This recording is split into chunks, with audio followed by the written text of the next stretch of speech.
Welcome back to the Parental Show. It's been a little bit of time. But we are back and we back to work.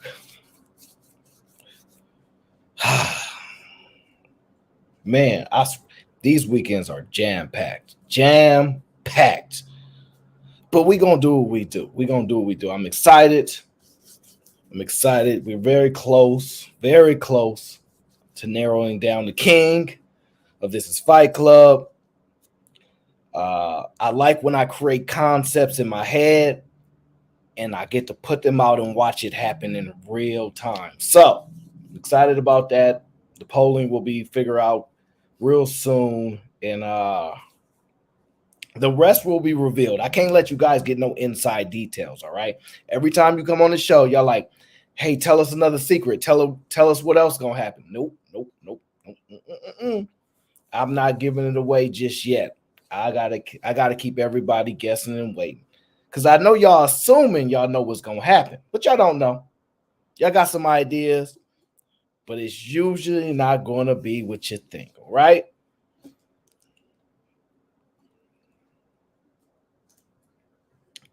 No, Granville, that ain't how it worked. Well, you get one vote unless you can figure out some type of technological trick where you probably get more than one. But most of y'all a little too lazy. Y'all gonna just vote one time like good Samaritans. But listen, it's gonna be interesting. First and foremost, we must always acknowledge the people who are constantly supporting the streams, me, the content, the conversations, and none other than GBG Grizz as the sponsor of the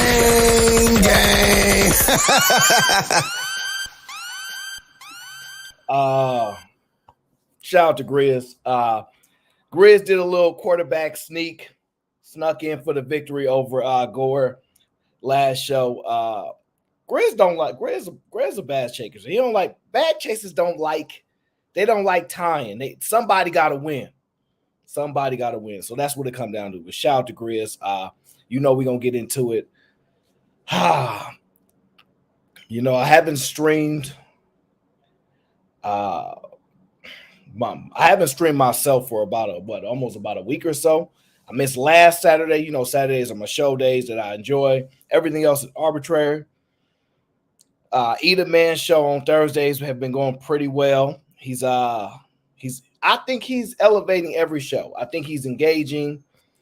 I think he's finding a balance. I think it's interesting. It allows me to pull back from so much navigation and just be in a supportive role, which I like to do from time to time. I don't mind taking the lead, but I also like to support my people. So shout out to E. He gonna come up with next Thursday thing, and we just gonna see how that go. But for now, we back to the Parental Show. Now, let me tell you what I got to talk about. Because I got a few things on my mind. And we're gonna talk about it. We just got to do it. I'm gonna save the rest for the Fight Club. I'm not going to get into the other stuff. I'm gonna save the rest for Fight Club. All right, that's what I'm gonna do. So I'm just saying the rest of Fight Club. No stress. Tap in there. Tap in on the Fight Club. Shout out to Granville. Granville says this goes towards the Grizz sponsorship. This show, GBG. Wait. How you gonna go to the Grizz sponsorship award? What? That don't make no sense. Gang. I'm confused. I mean, you could call it the GBG sponsorship. I don't know. But no, we're not doing no political hide and seek. Nope. You the man. It is what it is. Shout out to Granville. That's my guy. Even though he's from the South, and I've been giving the South a little bit of trouble lately. I'm not gonna guarantee I'm gonna be nicer today. But if you make me, I will pull out my secret. Listen, if the South make me on this show, I'm gonna pull out my secret weapon. All right, I've been holding back for a minute. If they make me, y'all best move my navigation towards, New York City. That's where I like to go on and bash on New York City every now and then, especially those NYC women. Those are my favorite ones to bash on. But since everybody's in a good mood, we gonna all be friendly. We gonna all be friendly. Ain't gonna be no trouble at all. All right. Now, oh yeah, you know what? Now that Travel One mentions it, shout out to Cheeky Banner. Cheeky Banner came through the other day, rocked out with your boy on the Fight Club, had the show rocking early. You know me, I love to get the conversations going. I want to hear the thoughts. And listen, he almost got pulled right back into the warp hole. We said, Cheeky, no. So he had to get up out of there before it was too late. But shout out to Cheeky, that's my guy. Hey, Lauren. So I hope y'all enjoyed that show. I try to put a lot into the shows, man. I really, really do. It's really hard to do it. I wonder if you guys know how many shows we've actually done. I don't even know how many shows we've done on Fight Club. I'm not sure how many shows I've done on this channel or my old channel. I've never actually calculated. Can you imagine how many shows we've actually done? Is crazy. Crazy. All right, my brother Ricky Webster said the South is good. I make Alabama work for me. All right, I'm gonna leave it alone. Hey, listen, Ricky said leave it alone. If Ricky said no, ain't gonna be no South problems today, ain't gonna be no South problem. I'm gonna leave it alone because I'm afraid. I am afraid to cause trouble with the South right now. So I'm gonna leave it alone. I know better. I just got it in the stash just in case because Sherelle been acting up. She been acting up. So you know what I mean? Just in case she start acting up. I ain't gonna forget. But shout out to my brother Ricky Webster for the Cash App. He says supporting the show. Big ups. I appreciate you, bro. But I'm gonna be good, Ricky. Don't worry, I'm gonna be good. I ain't gonna do it today. I'm gonna keep it in my back pocket just in case. But when I pull it out, no, Lauren, Miss Lauren, and I love me some Miss Lauren Mack. Okay, let me be clear. No, the South did a lot of stuff to me. Let me give you a prime example. The other night, Fight Club, first 5-6 hours, right? That I do after I get home from my main job, which I make $11 an hour. So thinking about a black man working hard, slaving for the mask, you know what I mean? Then coming home, then getting right to work for everybody else. Like, you know what I mean? So it's a lot of work. And you know what I got put through, Lauren? Let me tell you what I got put through. Eda Man was up there slurring so many words, mispronouncing every single big word he tried to say. And he was like, it's just a Southern thing. He making y'all do that. He making y'all look bad. Not me. Not me. It ain't me. It's Eda Man that just be fumbling over words left and right. I don't know how he done pulled it off after all these years. Okay. But since he's one of the main figures on these panels, yes, he does represent the South. Okay, SOUFFF, South. Yes, he does represent them. He got the Atlanta helmet in the background. Mr. Logic, no, I ain't dropping the link right now. You're gonna have to wait your turn. Mr. Logic got he represents the South. So don't get me started. Don't get me started. Y'all want problems? Blame it on Eda Man. Y'all want problems? Blame it on Eda Man Williams. It ain't my fault. Like the South said, it ain't my fault. No. But don't worry. Listen. Right now, me and the South, we in a good space. So don't worry about it. I'm really thinking about picking on New York, but I don't know.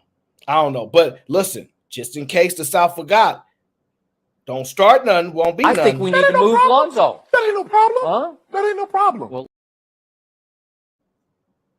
ain't no problems now. But hey, just letting you know. It could be. Yeah. I love everybody. West Coast, Fresh Coast, all the coast, everything West Coast. Why not? Some East Coast areas, some South places, maybe. We'll see. Let me see. What we gonna get in today, right? What we gonna get in now? Y'all know what I said, right? This is my thing. When I come across, what's up, Atticus? When I come across it, I try to share positive things, especially at the beginning of my show, that I can share with y'all, right? So I try to start those shows that way. Positive environment, positive interactions, good experiences. I start the show that way. So y'all know that I don't seek out one way looking. I don't seek for confirmation bias. I look everywhere. Okay. John the Baptist says E ain't the South. I disagree. I think E the man is the South, because you can't convince me nobody misspell and pronounce all the words that he says in one syllable in one sentence as much as he does, and he ain't from the South. You can't convince me of that. So it is what it is. And don't worry, I'm gonna drop the link later on for all you Southerners. Hopefully y'all be off that. Listen, it's just the beginning of the show. Y'all don't have to be so defensive. Somebody said, I ain't gonna repeat that. I'm not gonna repeat that. I'm gonna start the show off with positive interactions, videos, and things like that. So we're gonna start here. Let me pull it up. This is where I want to start at, y'all. This is what I want to start at, because we had conversations about this. This is where I want to start, y'all. Okay. This is where I want to start at, right? I want to show y'all the positive interactions between children and parents, backwards. Like, I want to show y'all that type of stuff. And I think this was a really positive moment that I would like to share with you guys, for the ones that did not get a chance to see it. So for the ones that did not get a chance to see it, this here is a professional tennis player, a relatively accomplished tennis player in her young years. And this is her experience after victory. Take a listen. Today was the first time I've ever seen my dad cry. He doesn't want me to tell you all that, but he got caught in 4K. You know, he thinks he's so hard, but you know, it's not. So thank you guys. I mean, you believed in me from the beginning. I've been coming to this tournament. My dad took me to this tournament, sitting right there watching Venus and Serena compete. So it's really incredible to be on this stage. Today was Now, I want to be clear. That does bring a smile to my face, because I love to see those strong, positive ties and interactions between daughters and fathers. It means a lot, because a lot of times these women come on these panels and they get into defense mode, right? If a man says something critical about a woman, they get defensive. They forget that they got a daddy. They forget how powerful the fathers are. And so those moments are very, very important for a lot of women to remember. You can get you a man that love being a father. You can get you one, but it's up to you. It's up to you to find a man that love being a father. You can't, and I repeat, you cannot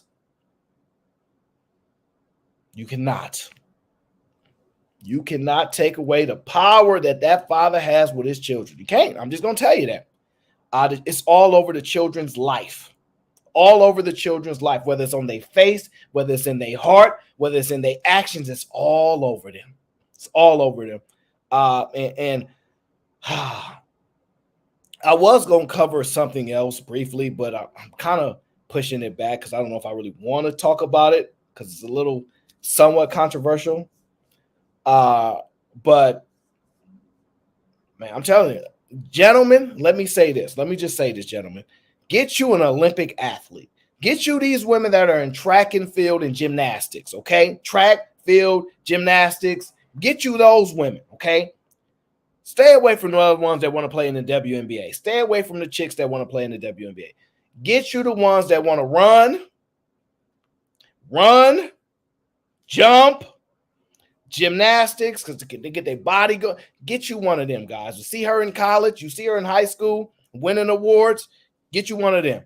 They might not necessarily make a whole bunch of money, but they could. But it'll at least let you know that those women have a level of discipline. And everybody needs a level of discipline when it comes to navigating this world. Okay. Just saying, everybody needs a level of discipline when it comes to navigating this world. That's all it is. Lauren, don't start. Don't start, Lauren. Don't you do it.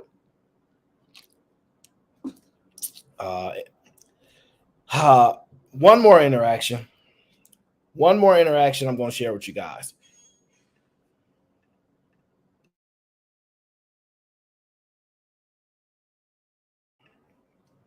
This is a difficult interaction, but I want you to hear it. LeVar Ball's wife, listen, get you an athlete, brother, but preferably track and gymnastics, okay? They've proven it. One of my favorite people, Simone Biles. I love Simone Biles. If y'all want to follow and conduct yourself like any of these women, it should be her. All right, so shout out to Simone Biles. I'm really I really enjoy the way she conducts herself and how she operates. And I wish more women would look towards her and how her activity is and who she is. I love Simone Biles. Now, TEC, what's going on? Real Pookie, what up? Now, everybody get your water. Dang, Lauren, why are you taking shots at the track girls? Talk about they blow up if they don't stay in the gym. Leave the track girls alone. Leave the track girls alone. Do not discourage women from going to the track and running and going to the gym and gymnastics. Do you not discourage them? We will not have it. I'm telling you that now. Now, one more interaction I want you guys to listen to. And the reason why I want to play this interaction because it's important. We often have these conversations that, men just leave and men don't stay around the hard times. I don't believe y'all. I played on my very own show not too long ago, an older man that described he was pretty much in his bed with all the stuff attached to him, listening to his wife and her lover in the other room. And he said that was tough times. So, and they still together.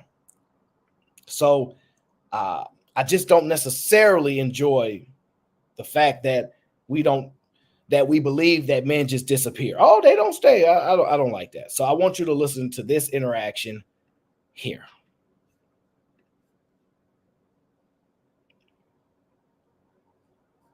Yeah. Burner account. I'm going to tell you this. Stop staring at me so much. The reason that I look away is because my mind is thinking. And when my mind thinks, it shifts upward. That's just normal, okay? I don't look down at the ground. My mind shifts up because I'm thinking, all right? If you ask that question one more time, you ain't going to be able to speak. Now, I want you guys to listen to this interaction here between this young man and the question that he posed. Can you remember a time when you were really there for each other? Like, is there one particular moment which really sticks out? So I was 27 weeks pregnant in 2019, and we lost our son. Wow. And I went into okay, just give me a second. Yeah, I went into a coma and was near death. And he stuck near me. I was in a coma for 3.5 weeks, and he stayed there with me. Yeah. He's a physical therapist, so he taught me how to walk again, how to eat, how to do everything. We just closed down the clinic, and I just took care of my baby. What a journey. You wanted an honest reaction. No, that's why I didn't ask you before, right? Thank you, guys. Thank you for sharing so openly. I really appreciate it.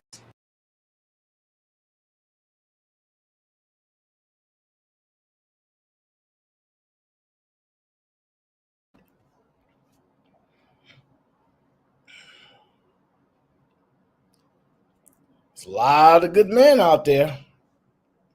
A lot of good men out there that you can select that will help you walk again if you forget how to walk. Stick with your stride by stride. But you must seek it, right? You must seek it. You must seek it. Don't worry, I got more. But I don't want to go too far. I don't want to go too far. But don't worry, I got more. I keep them around because I love hearing those particular dynamics in the conversation that I have, because y'all might be thinking I don't be paying attention, but I pay attention to everything. I pay attention to everything. And it's the way I stay balanced in my thinking. You guys will learn that one day. You guys will learn that one day. Now, on to the fun. On to the fun. Just a little bit of fun, and then we're going to dive right into the show, all right? A little bit of fun, and we're going to dive right into the show. Now, the reason I'm discussing this is because I want to know from y'all. Pay attention to this, because y'all got to give me some help on this, because I kind of think it might be true, but I'm not sure.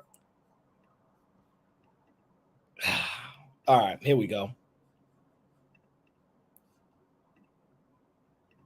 Let me see if I can get it. Hopefully y'all can see that. Now, I want you guys to pay attention to this. When your girl got more money and motion than you. We know who paid for the food. Yep. We know who paid for the food.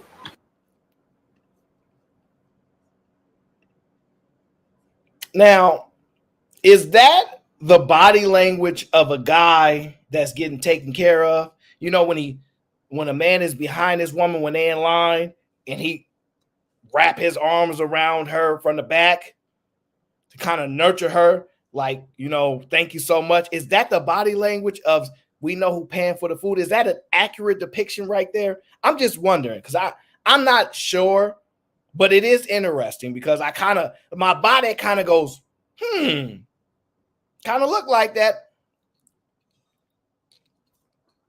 Those are the type of guys that women is looking for these days, right? I know I'm looking for her. Shout out to her.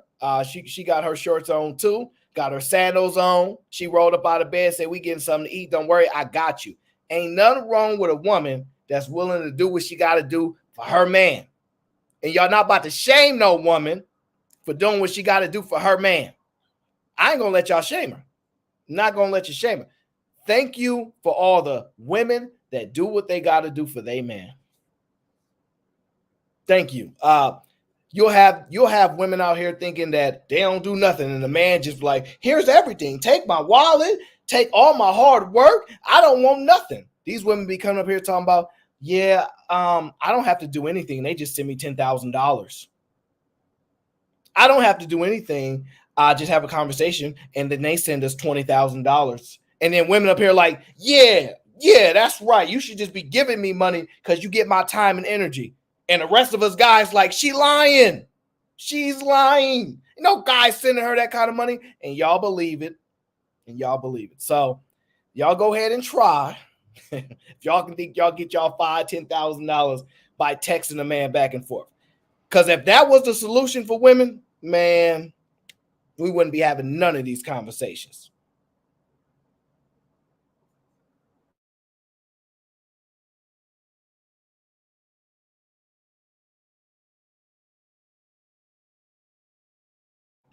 All right. I got two more videos to warm everybody up, get locked in, and then we're going to get to the show. All right. Now, we were having a conversation. Actually, I forgot what the conversation was. I don't know. Somehow, y'all know every conversation is spiral out of bounds to black men, black women liking the, right?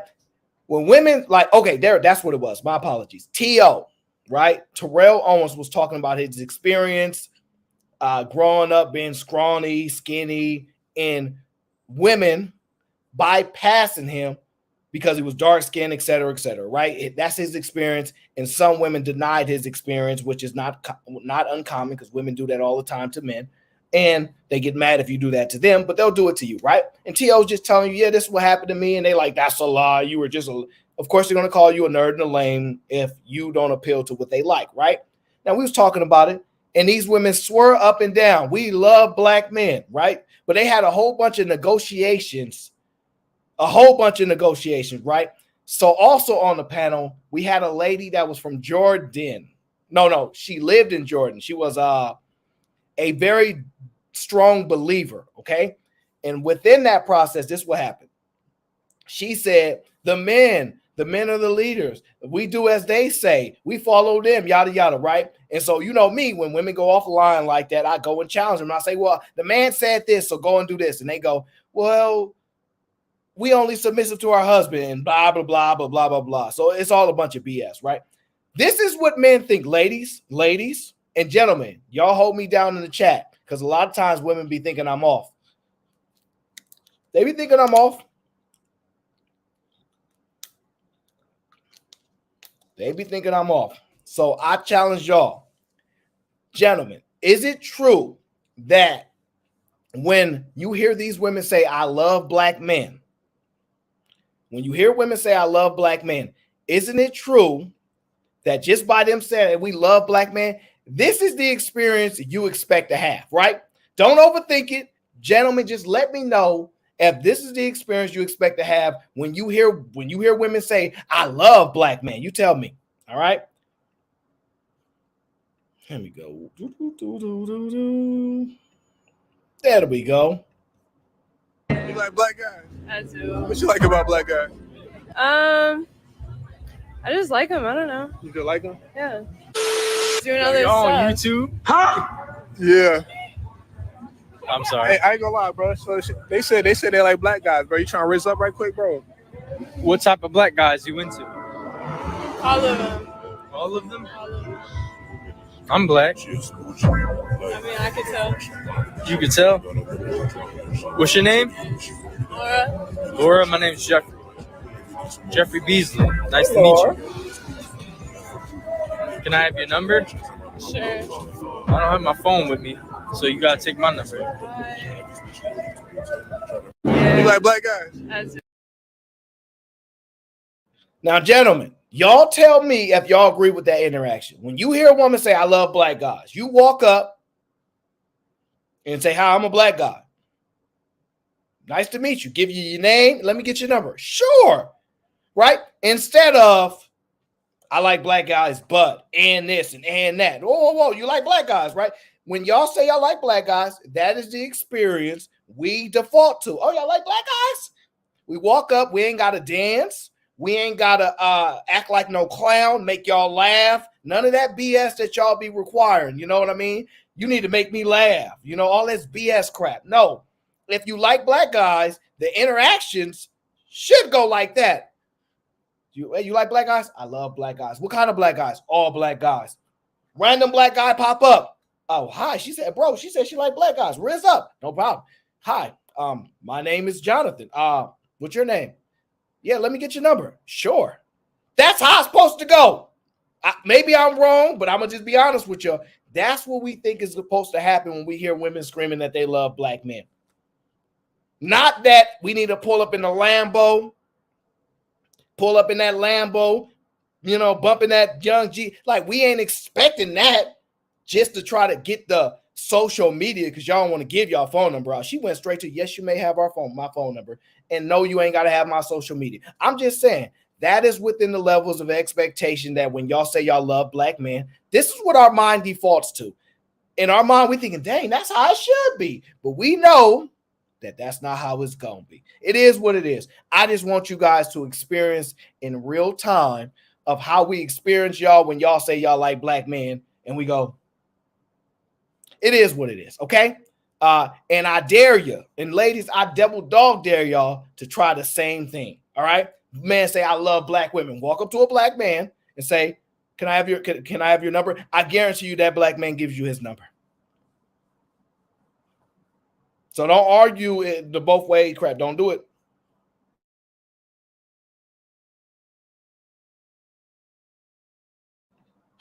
Now, one more, guys, and then we're going to get into one more. And this is for everybody that needs to understand why I challenge things so strongly in the way that I do. Now, y'all not going to like it, but y'all going to have to deal with it. Tyler Perry says some controversial words about black women need to just chill. If they making money, they doing well. Just take a black man that can do okay, right? He's doing all right, can pay a bill here and there. You don't need the money anyway. He's a good man. He's a good brother. He treats you right. That's all you should need, right? We get a battle. Another woman come on, say, how dare you tell us women to settle for less? Kim K got Kanye West when he was getting a bag and all this stuff. Go on and find out, Kim K slid $52 million to Kanye because he was in debt and yada, yada. Technically, he wasn't rich, but it is what it is, right? That's the argument. This is what I want to give to you guys. I don't like hearing women say, you need to make more money. It's 2023. Both people need to work, yada, yada, yada. I say, won't you move to Idaho? You one guy job there be nobody want to live in Idaho. Okay, but it can be done. I'm just saying, they ain't the type of life I want, but it can be done. See, the problem is it can be done, and these women keep saying it cannot be done. It's a lie. It can be done. There are women that do not work at all, okay, and just stay at home with their children because they want to. They have no desire to live in New York City, upstate New York, all that good stuff, because if their ultimate goal is to be at home with their children, there are some women that's just willing to make it work, okay? And they don't complain about it. They embrace it. They don't complain about it. They embrace it, okay? There's this one woman that I've been, I would say, I saw a few times on my Explore page, maybe, I don't recall, or just, I don't know. And I seen her and I said, oh, that's interesting. And she makes videos. She makes little videos. And I want to show y'all the videos one of the videos that she makes. She has a ton of them. It's up to you guys if you want to follow them. But it's important that you guys experience this and see this, because y'all know I'm not just saying anything. I'm not just saying anything. I'm not. This is her.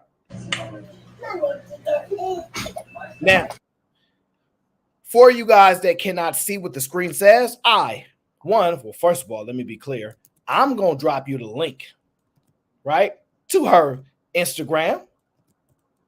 So if you can't see it, you can watch the video on your own. But I'm going to read what it says on the screen where she's holding that mustard bottle. So you guys know it says, dinner in the trailer park as a 23-year-old mom of 4 kids. That's what it says.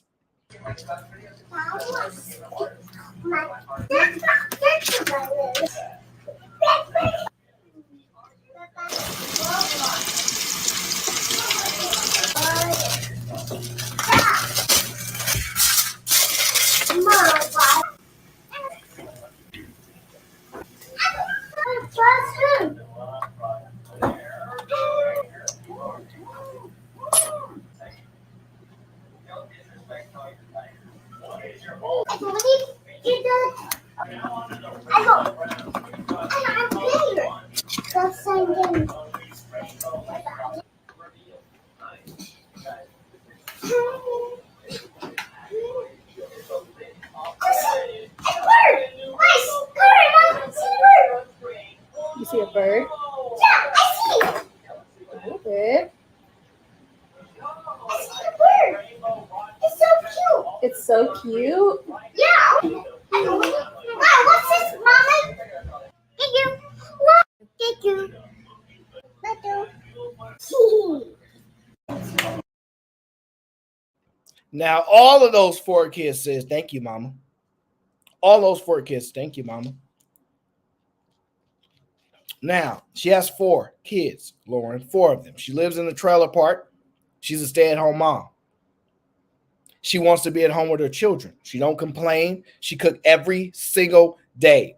Hit that link that I dropped. Her Instagram is full of it.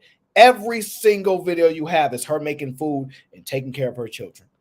You can say whatever you want about what cannot and can be done, but if your desires is that, to be at home with your kids, is many women that are making it happen while the rest of y'all just cry the men ain't rich enough and make enough money for y'all. It is just the truth. And this is what I try to tell y'all over and over and over again. CC says, not very healthy. CC, let me give you a secret. Most of us grew up with not the most healthiest foods.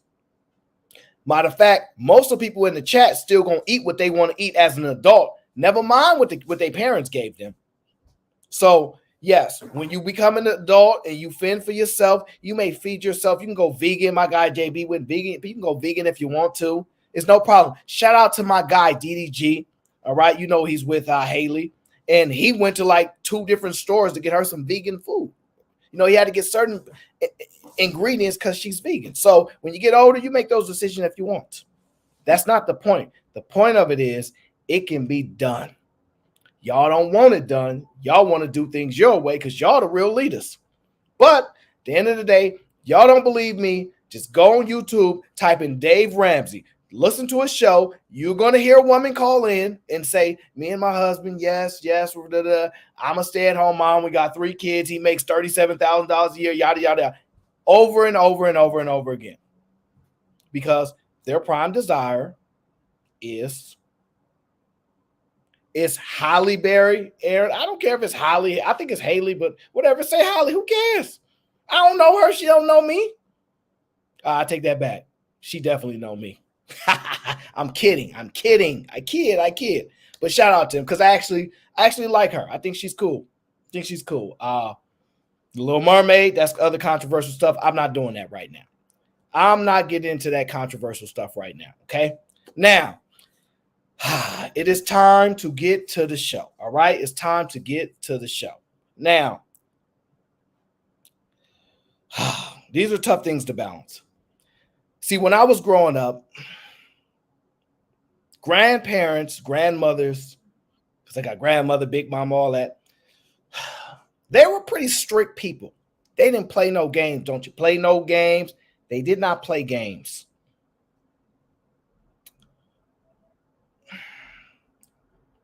They were some that forces them to be accountable. They pretty much not going to do it. So I know that. But there comes a time when women knows accountability is necessary and a requirement. It's easier for that to happen if the accountability doesn't have to be about them. If they have to force it on somebody else. Let's just be honest. We just going to be honest. We're going to go to a mother's thoughts. We're going to go to a mother and we're going to hear from her. We're going to go to this mother and we're going to hear from her, y'all. It's only right. Let me see here. Don't you know no good? Listen to this video here. Who is stealing these cars is speaking out, asking for help. TV's Carly Dion spoke with her today and joins us live with more on why she's frustrated. Carly. Andrew, Yolanda, Tiffany Hammonds says her 17-year-old son recently started down a bad path, and she's done all she could to try to stop it. Now she's wondering what more could be done if police keep releasing her son from custody. I've been begging and pleading. Please arrest him, lock him up, do something that's going to make him pay for the things that he's out here doing. Now, first is first, right? She says, I've been begging and pleading for the police to lock him up for the things that he's been doing. Now, mind you, you see the shirt she was wearing? Let me make sure you can see it, right? It's an RIP shirt. She has an RIP shirt, which means she's dealt with some level of trauma. And typically when you wear an RIP shirt, it is normally comes after the form of some violence that leads to death.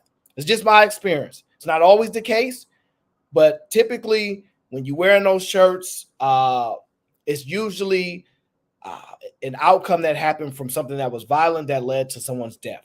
It's not normally just a normal somebody pass away. It's normally something like that. So it's a high probability that she's experienced a lot of trauma, right? And she's searching for help. And she wants her child to be locked up because he's doing wrong. Now, most mothers, at least this day and age, most mothers these days, they wouldn't even turn their kids in. They wouldn't even turn them in knowing that they're doing wrong. They hide them. They put them in on a ticket and send them to the next train to the next state. They would hide them. This woman wants accountability.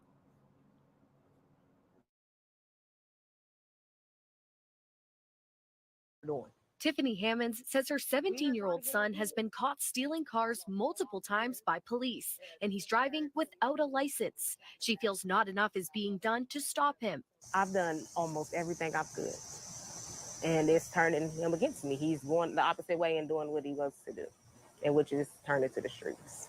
Hammond says when her son has been caught by police for stealing or crashing a stolen vehicle, they keep bringing him home. I think him seeing that nothing is being done is giving him more of adrenaline rush to go back out and do it again. Now, I want you guys to know, when she says, when they keep bringing him home, he's doing things, getting off, he's not getting in trouble, it's giving him the wrong idea that there's no accountability, that he's not going to take responsibility for his action. He don't care. Telling you that she knows by him not being punished, him not being accountable, is causing issues. So accountability is very, very important. She knows that. She knows that. Because you got to imagine, if a mother wants to send her son to jail, what has happened now? But I admire her bravery, because wrong is wrong, even if it's your child doing it. I'm not telling y'all what to do with y'all kids. Y'all do what y'all want. But if you would tell on somebody else because it's wrong, your kids should be no different. They wrong. Accountability is accountability. If you going to tell on somebody else that's still a cookie and your son still a cookie, so I have to admire her for that. She at least willing to do something. A lot of moms know what they doing, what their sons is doing. And some of these moms don't say nothing because they benefiting off of it. We ain't gonna talk about that. Between January and August of this year, more than 7,000 cars have been stolen in the city of Columbus. A little more than half of them have been Kias and Hyundais. Hammond says she fears the threat her son poses to others and himself. Since he's left that I know of, he's crashed 5 cars. And I reported each and every one that I know of. Yes. That is accountability at its highest. Let me see what she said. He crashed 5 cars. She reported every single one that she knows of. 17 years old, Fantasy. He's 17. Shout out to that mother. She said, I'm going to keep telling on you. I'm going to keep telling on you because you need to fix this. This is a problem, and I know ultimately what it will lead to. She know what it's going to lead to? And he's still out here. It's not known if her son was part of the group who stole a Kia and Hyundai found at Crum Park. The Hyundai had been set on fire while the Kia was left in the pond. He ain't got no bars. Look, if you gonna take a car, I remember when the youngsters used to take the cars, they had some bars. They could really drive. This youngin', he crashing into a pond. Maybe stealing vehicles ain't really your cup of tea. I'm just saying, you might need to get a new career because stealing cars don't sound like it's profitable for you. Don't sound like it's profitable.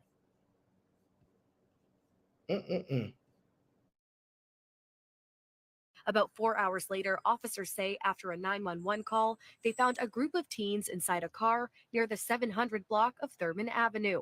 The driver then rammed into a Columbus police cruiser multiple times, causing damage to the front bumper before leaving the scene. As the city calls on parents to watch their kids, what happens when they've done all they could? This mother hopes something is done soon. We're trying. But once they're here and they leave again, then what? What are we supposed to do?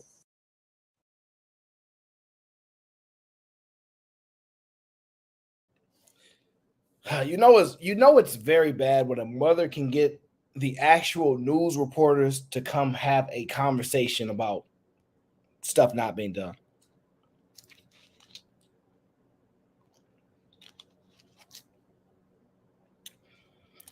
How do you balance that out? Level of accountability. Mother's asking for help. She knows she needs it. Listen, it's hard out here. Ladies, it is hard out here trying to raise children on your own. It's a very difficult task.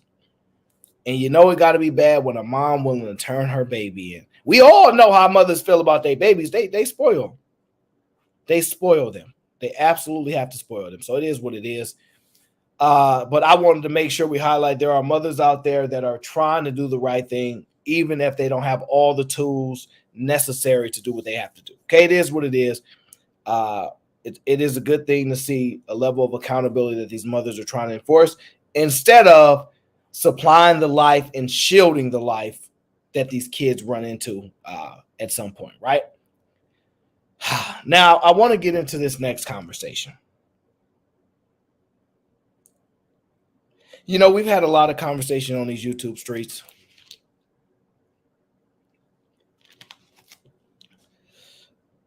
I have been constantly listening intently. And what I've heard is this. There are men that have complained about their experiences with the laws, their experiences with child support, child custody, the whole 9 yards, family court, everything, right? And the one thing that remains common is this. The one thing that I've noticed that has remained common is this. Women have said something every single time, and this is what they say. If y'all want something to be done, then go out and do something. Go out and vote. Go out and change the laws. I said, whoo. Now, those are some strong, independent women right there. What they telling you is to be a man. Be a man. Be a man. They want you to change the laws. Get out there and march. Do something about it. And you know what I found? Man, there are a lot of men trying to do something about it. You see what they doing out there in Florida with the whole no more lifetime alimony. They're not doing that. Then they have the thing that's going on in Tennessee with paternity fraud, locking you up, all these things. They're not playing. But if you do more research,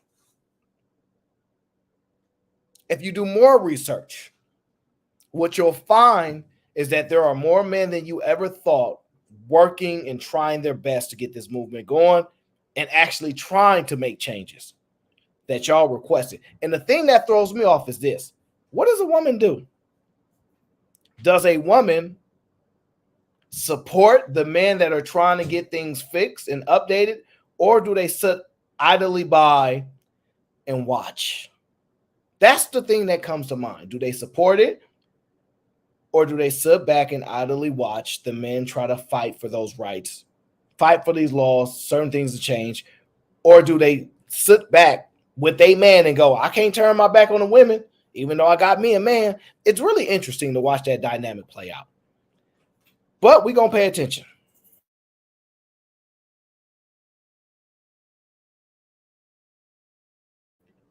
There was an interesting story that I was listening to.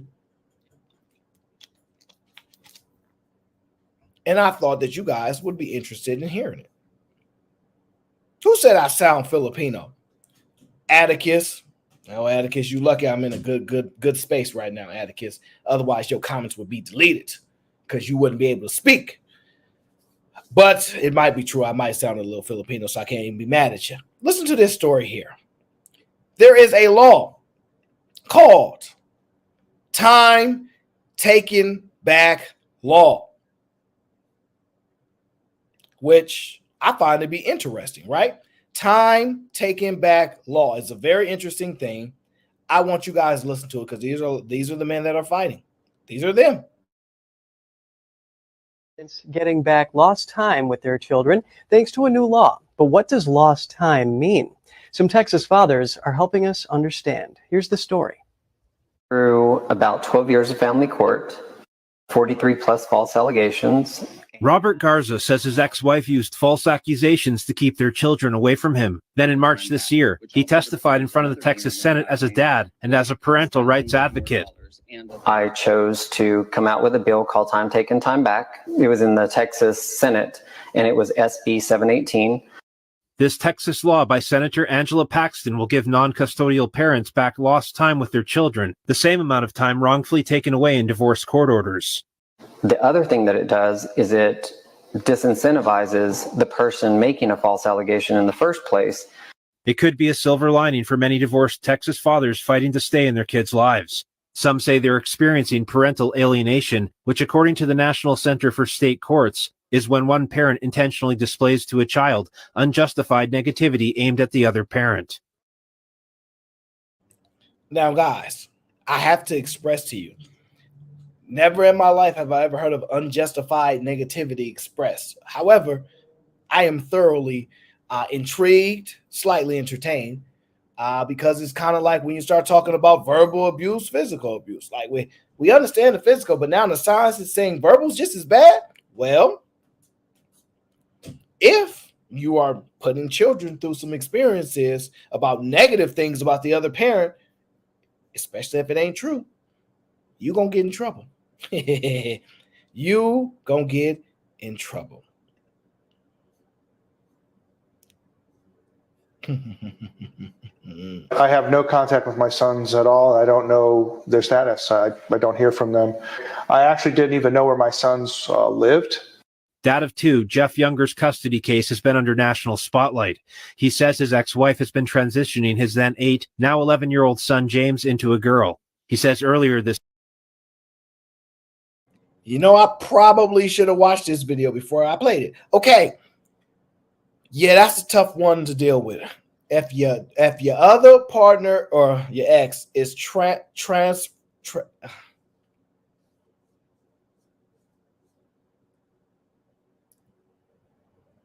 if the person that you was with is turning your listen, man, that's crazy. Woo-wee. Now I see why there's so much danger in this world. I could understand why some people are very, very upset and why some people experience a lot of things. That is scary. Woo. I'll tell you this. Don't have no listen, I ain't no have no baby by me be a millionaire. I ain't 50 Cent. But you play with my kid? Don't do it. Don't do it. Do not mess with my kid. Don't do it. Man, that's crazy.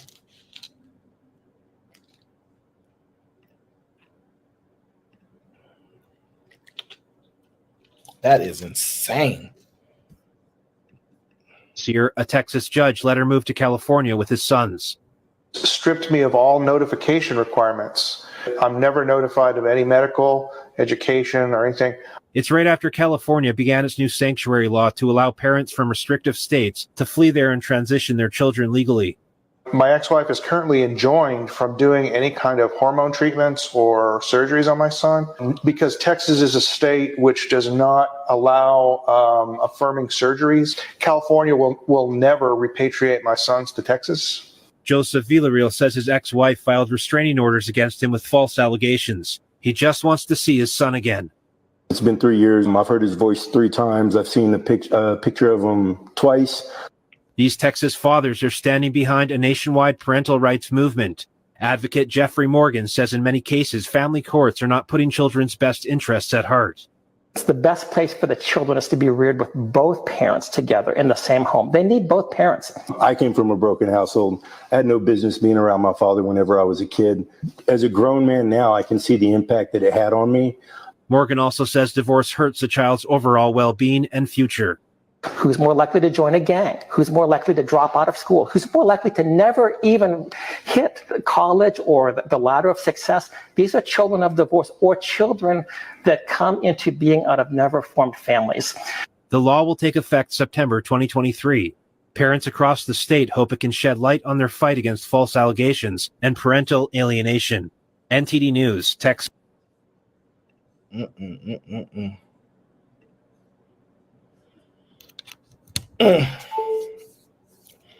More laws to come. More laws to come. More laws to come, y'all. That's all I can tell you. Y'all requested that people stand up and start fighting. So that's what you're going to see happening. You're going to start seeing people stand up and fight for their rights. And no, Venus, it's not necessarily a racial thing. It's a parenting thing. That's what it is.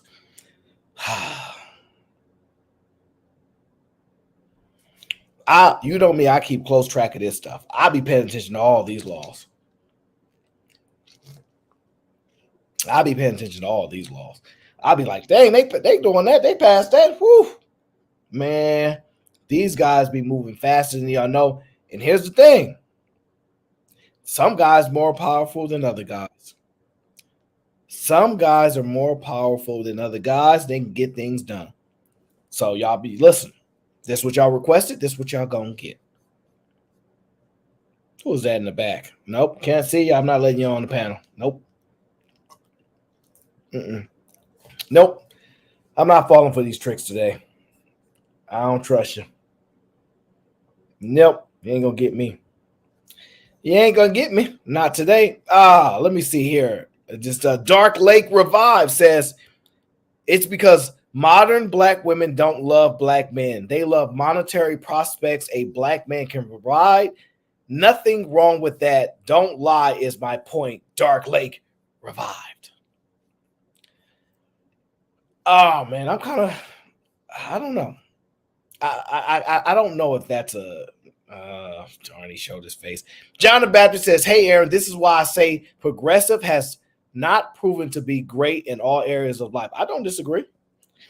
John the Baptist, I don't really argue with that. My argument is this, and you can tell me if you disagree. We not going backwards. We not about to convince these younger folk to do what people used to do before them. It's almost impossible. It's the generational battle. Every generation goes, you youngest don't listen to us. So that's just how it goes. I don't believe we're going backwards. I don't recall us ever going through a time period in which we went backwards. What we do is we wear retro clothes. Maybe we'll bring back some Jordans from the 80s. Maybe we'll do that, or some Jordans from the 90s, or wear some pants from the. But no, when it comes back to social dynamics, relationship dynamics, we don't tend to go backwards. So that's always been my my argument. Well, in that particular case, but I don't know, John the Baptist. I don't know. I'm stuck back and forth in this battle. Now, At least the South is listening to the fathers, Aaron. The South cares about the fathers. Well, that's a fair point. I guess you could argue the South. The representation down there is interesting in comparison to places up here. I think it's a political thing as well. I wouldn't doubt that. I wouldn't deny it. Yeah, I think it's political. I think that, yes, John the Baptist will say people are more conservative probably down south as opposed to progressive. But the problem is technology and advancements have now allowed us to be all over the country, and we don't have to stay in one place. So you're seeing places like, you're seeing states that are historically red having multiple cities that used to be red, turning blue all the time. So correct. Like dare I say it, probably Little Rock in the next year and a half. Little Rock might turn blue. You have places like New Orleans has always been blue. But certain northern cities like Shreveport, Monroe, Ruston, Lafayette, these places are getting more and more blue by the year. So you have some validity in that. Austin, Texas, Houston, of course, Dallas, but I don't think that's enough to overrun the entirety of the states. But the major cities, yeah. Yeah, I think the major cities have the infrastructure that can kind of shelter a lot of vulnerabilities amongst society. That country life's it'll make you wake up. It'll wake you up pretty quickly. I got some videos that I'll probably show on Fight Club or my next show to kind of highlight some differences that people will start to see. But John the Baptist says we are most definitely not going forward. So John the Baptist says he sees the end of the world. John, we're going forward. Wait, the world's ending? Well, he don't understand how we can survive at the rate that we're going. with the relationship dynamic that we have. But my personal beliefs is that what is going to be unfortunately popularized, and people can call it what they want, is co-parenting, and they're going to create more systems in place to make that more of the standard, that we ain't gonna have long relationships together no more. This 30, 40, 50 years with one person, that's an old archaic model, and people don't want that. These young people are vibrant. They want to move. They want to go. They want I to do can things. agree with that. They don't want to be tied to somebody that they no longer share views, values with. They're constantly influenced, and also they want their freedom. So I just don't see that this nuclear family thing, that I'm not opposed to. I have no problem with it. I just don't see that going to be the standard any longer. I believe. Yeah. It'll probably be like it'll probably be a relic in about 15 to 20 years. It'll probably be a relic. I would say by 2040, it'll be the norm to be like people that will probably look at you weird if you aren't like co-parenting. Yeah, They I will think probably look at you old fashioned just for getting married. You'll probably be old fashioned by then. Yeah, And I think, don't according to the world ending, I don't know if it'll end, but what I do think is going to, I just think it's a downturn on the birth rates. I think there's just going to be less people. I think we've crested with the population on the earth, and it's gonna keep deflating probably. I don't think it's gonna come back up. Actually, there's gonna be less and less people. I don't have a position on that. I told people to watch the video between Ray Dalio when he goes into detail about the halves and the have-nots and the battles and the shaking the fourths and the money, and we're kind of experiencing that now. I don't know how to necessarily project for that, as far as we're going to have more children, we're going to have a slowdown, we're going to be like Japan, and there are places worse than Japan even with the birth rate. You like Korea. I have a whole list. I don't think Americans will ever get that bad, but selfish people like me who don't want kids, there's a lot of us, Aaron. But see, there's a lot of us. We have so much freedom.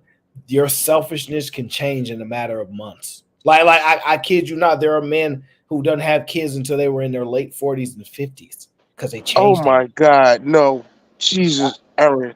No, I'm just telling you. I'm just telling you. Like the thing about life in America in particular is that you can change your mind at the blink of an eye, and we've evolved society to be a quick fix type of mentality. Like, you're hungry, instantly can fix that problem. You got 15, 20 minutes, we got food at your door. You need anything, for the most part, can be done within a few hours. Yeah, but 42. Well, okay, so I'm not gonna say like my dad. My dad was 42 when he had me. Aaron, I can't see myself having kids at 42. You damn near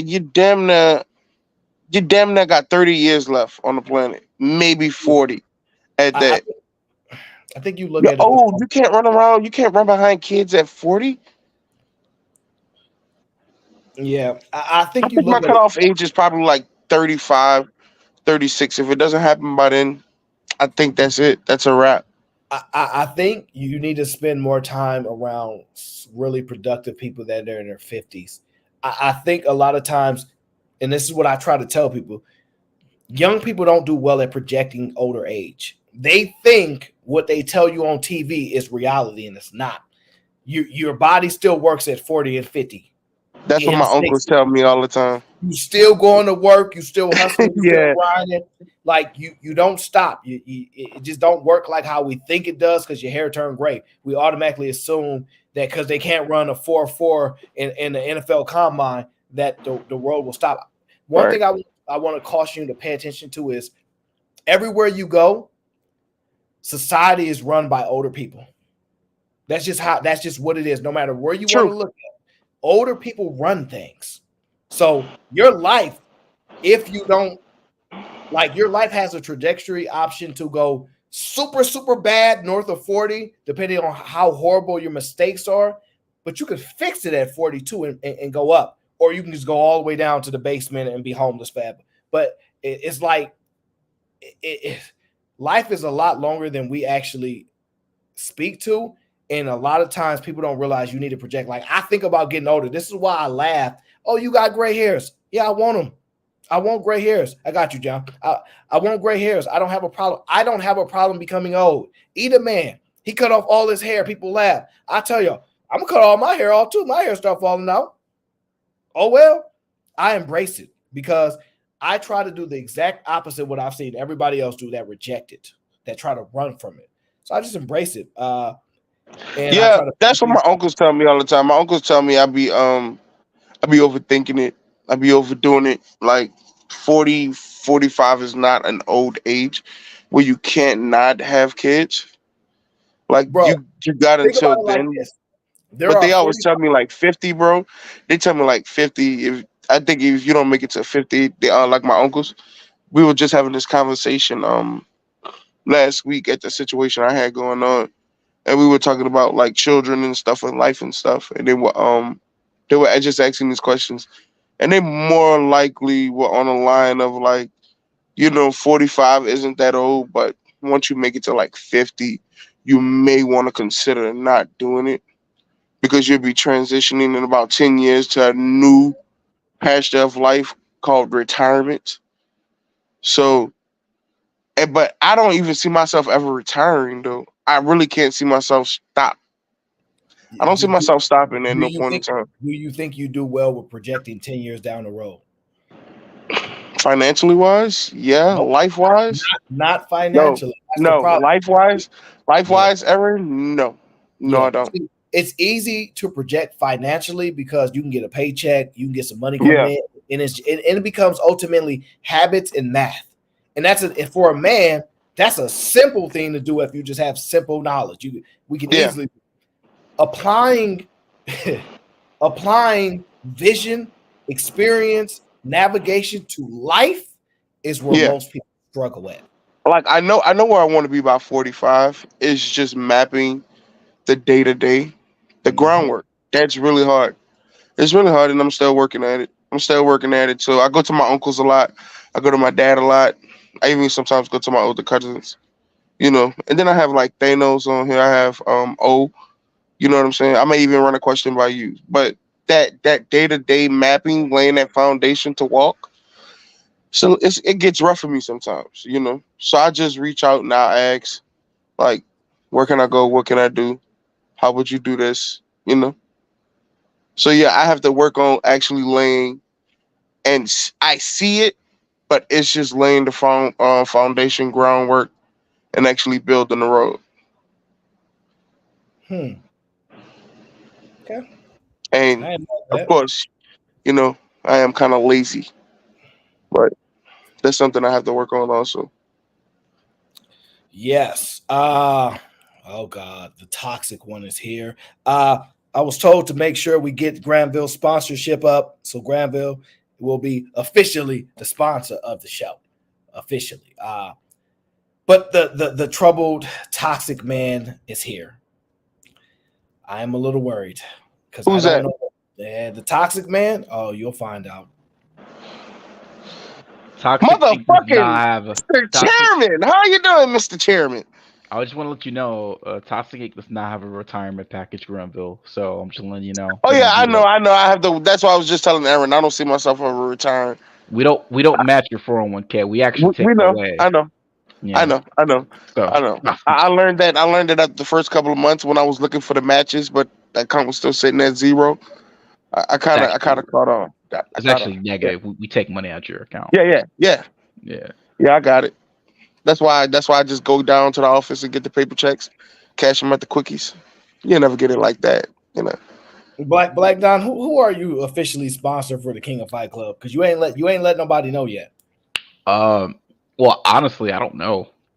Like, anyone can get it. There hasn't really been anyone that I've seen so far where it's just like, oh yeah, that person is the shit, So I don't know. I'm still judging. Who's your top four? Top four. It's got to be a top four. Well, obviously you have to narrow it down at least to that. Well, obviously, Fatty will be up there. Fantasy Island Girl, because every time she's on the panel, there's always some. She's not a made man, is she? Oh, she has to be a main. They have to be a main person. Yeah, they have to be a made man. Got 9 members currently. They better get made before I get to the votes up. But shit. Well, but all the main men suck. Like, there's not that many that's like made. Wow, I'm one of them. I'm even on your team. Okay, who's the main man? Who's the main man? I forget. You have me, Fatty, J Prince, Raw B, Angerman, DJ Vapors, AL, I think, if I'm not mistaken. AL's up there. Why is AL a main man? I don't know. Then we have 3 more. 3 more. See, all of them suck. The only person that's interesting. Sherelle is made too. Sherelle too. The only person that'd be interesting would be Fatty and Jay. I don't even know. Fatty and Jay Prince. That's the only people I see that would be interesting. Everyone else kind of just sucks. Like if I see them on the panel, it's just not as interesting. It's just kind of boring or just annoying that I just don't want to watch. Like I don't like want to hear them talk sometimes. There's a lot more people that are a lot more interesting that isn't a main man that I would vote for, honestly. So. You should become a made man. No. Well, I have to be on Fight Club, and I'm not really on there that much. That's true. Well, I don't want to get caught up in this right now. I want to get into pro worker versus pro boss. I'm interested in you guys' thoughts before I even dive into the segment. How would you describe yourself as being pro worker or pro bosses? I'm a worker. Okay, but would you describe yourself as pro worker or pro boss? Oh, what do you mean by like in my stance? Like whether like am I for the worker or I'm for the boss? Correct. Like who are you leaning towards that you want things on their side more than not? I don't care about that. Work out your own deal. I'm pro boss. Whoever wins, wins. I'm pro boss. Pro boss. That's why they don't like the conservative douchebag. So first, I want to start by saying this. This is some crazy times we are in because everybody is striking pretty much. I mean, we got strikes everywhere. Healthcare, food industry, almost every single industry, people are striking. And let me tell you something, I absolutely love it. I absolutely love it. True. Okay, so I would say this, even though I'm a W-2 worker, right? I guess since I'm W-2, I would have to go, no, well, not necessarily. I don't see a problem at my job. Gang, CBG full of fit. Tell that little nigga we just dropped the bread. The sniper you waiting outside for that air. My gang to the and I know they gon' blast. It says no Raw B disrespect. I guess somebody disrespected Raw B, says she can't be made. I don't know what to disrespect for that. Damn. Okay, so I would probably go pro boss. Everybody know I love Raw B. I would never say such a thing, so they ain't even talk about me. Y'all gotta Aaron, I would choose pro boss as well. Now that I'm thinking about it, where I see I want my life to go. I'll probably be pro boss. So pro boss. Okay. That wasn't even disrespect. That was just like, she's boring. But whatever. Go ahead. I didn't mean to interrupt you. Go ahead. You know you're a lie. Raw B is not boring. Now, for to be.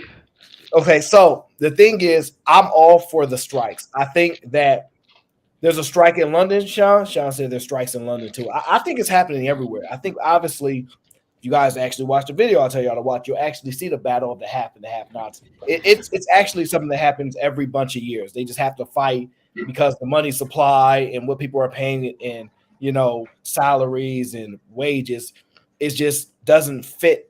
And they just have a battle, and then they restructure the social contract of the workers versus the bosses, right? But I do believe that the workers should strike to try to fight for what they believe they're entitled to. Because I think that's some of the only power that they have, and it's the things that we tell them to do. So I think they should absolutely do it. So, for example, you guys have been to the Waffle House, right? I ain't never been to the Waffle House. But facts, Waffle House is goated. Now, the Waffle House has people striking. And let me see what this gentleman says. Hold on, let me see. 24-hour security. That's it. And workers the right to decide safety regulations at their own workplace. That's fair. It's a Waffle House. They should get some security. I mean, all cooks and all servers. And we demand an end to paycheck deductions for meals that employees may not even eat. Wow. So you heard that, right? Bro, the security part, it's What they fair. demanded $25 an hour for all of the employees there. What? $25 an hour, right? And they want to be able to get their free food and not be deducted through they paycheck. What y'all think about that? I ain't trying to That's a little. Look, okay. So look, hold on. Yeah. So look, this is number one. The food is not as good when they're not under pressure, vying to get a bullet in the back. The food is always better when they're under pressure and they're scared for their lives because they don't want to make nobody mad. Number two, you're not making $25 an hour working at Waffle House. I was literally just in Waffle House 2 days ago, and they hired a dude that just moved in town. They didn't have a place to stay. Number three, you're not about to get free food. Why is you trying to eat my product? Don't get high off your own supply. What the fuck? So for And reference, four, you're at fucking Waffle House. Waffle House. I'm overqualified for Waffle House. So for reference, people who don't know what $25 an hour looks like, that's like around 48, 50K a year, something like that. Yeah. So yeah. So they want fresh out of college type salary for Waffle House. Good luck with that. Well, when you say it like that, my question to you is this: do you think you'd be happier if you didn't have access to the Waffle Houses, all the restaurants, the things that they pay these people lower wages? Would you be happier making the money that you make, but not being able to go to those establishments because they don't have workers? Please do that. Please shut it down. Please shut it down so I can start my own little Waffle House. And I'll find the Mexicans. I will find the undocumented workers, and I'll hire them. Pedro and Martinez and Fila and Filana, they will work for minimum wage. They all live in the same house, and we're gonna get this done. You don't even need to do that. I'm gonna hire a robot to do everything. Do you think robots are far enough advanced right now to cook the Waffle House? Do you think it's okay they're taking automatic deductions from these workers for meals whether they eat the meals or not? Yes. No. That's Biggie's just 10 wrong. crack commandments. Biggie's 10 crack commandments. Commandment number 6: never get high on your own supply. They're not. They said Never they're not get high eating it, on but your they're own getting supply. charged for food. They do not. They said they get charged whether they eat the food or not. They get charged for the meal whether they eat it or not. Bro, isn't that It's like automatic deduction? That shit sounds wrong. Isn't that calculated to like the company's already like lost revenue or whatever? Wait, what like, was it? Hold up, Aaron. Did they say the customer didn't eat or the employee? The employees No, they're have saying automatic meal deductions. That's bullshit. They're not in the army. Like we have meal deductions for soldiers. They get their pay taken when they're Wait. So hold up. So every week there are meal deductions taken even though they don't eat them? Yes, they automatically take the meal deductions whether they eat the food or not. And they do the same thing in the military. Okay, that's kind of chat. That's kind of chat. That's just wrong, right? Like the soldiers That's kinda complain and chat. they have to go through like the command. But I be watching you Waffle House employees. Y'all be eating everything under the fucking sun back there.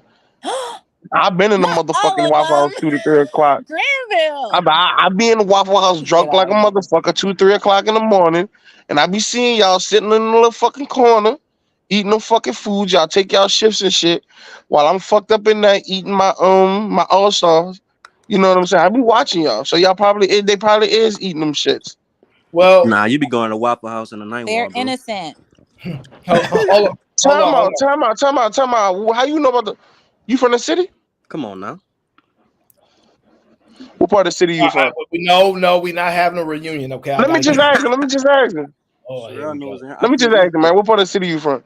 I'm from the east. Where in the east? Bunker Hill? The Wood? No. What? Man. I stayed off Bundy. Well, all right. I got you.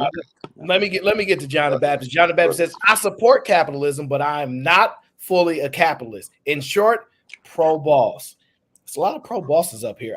Grizz says, any job should pay you enough to get to work and go home to sleep so you can be rested for the work. Give them $40K. Do that or cut the hours for teens only. Okay.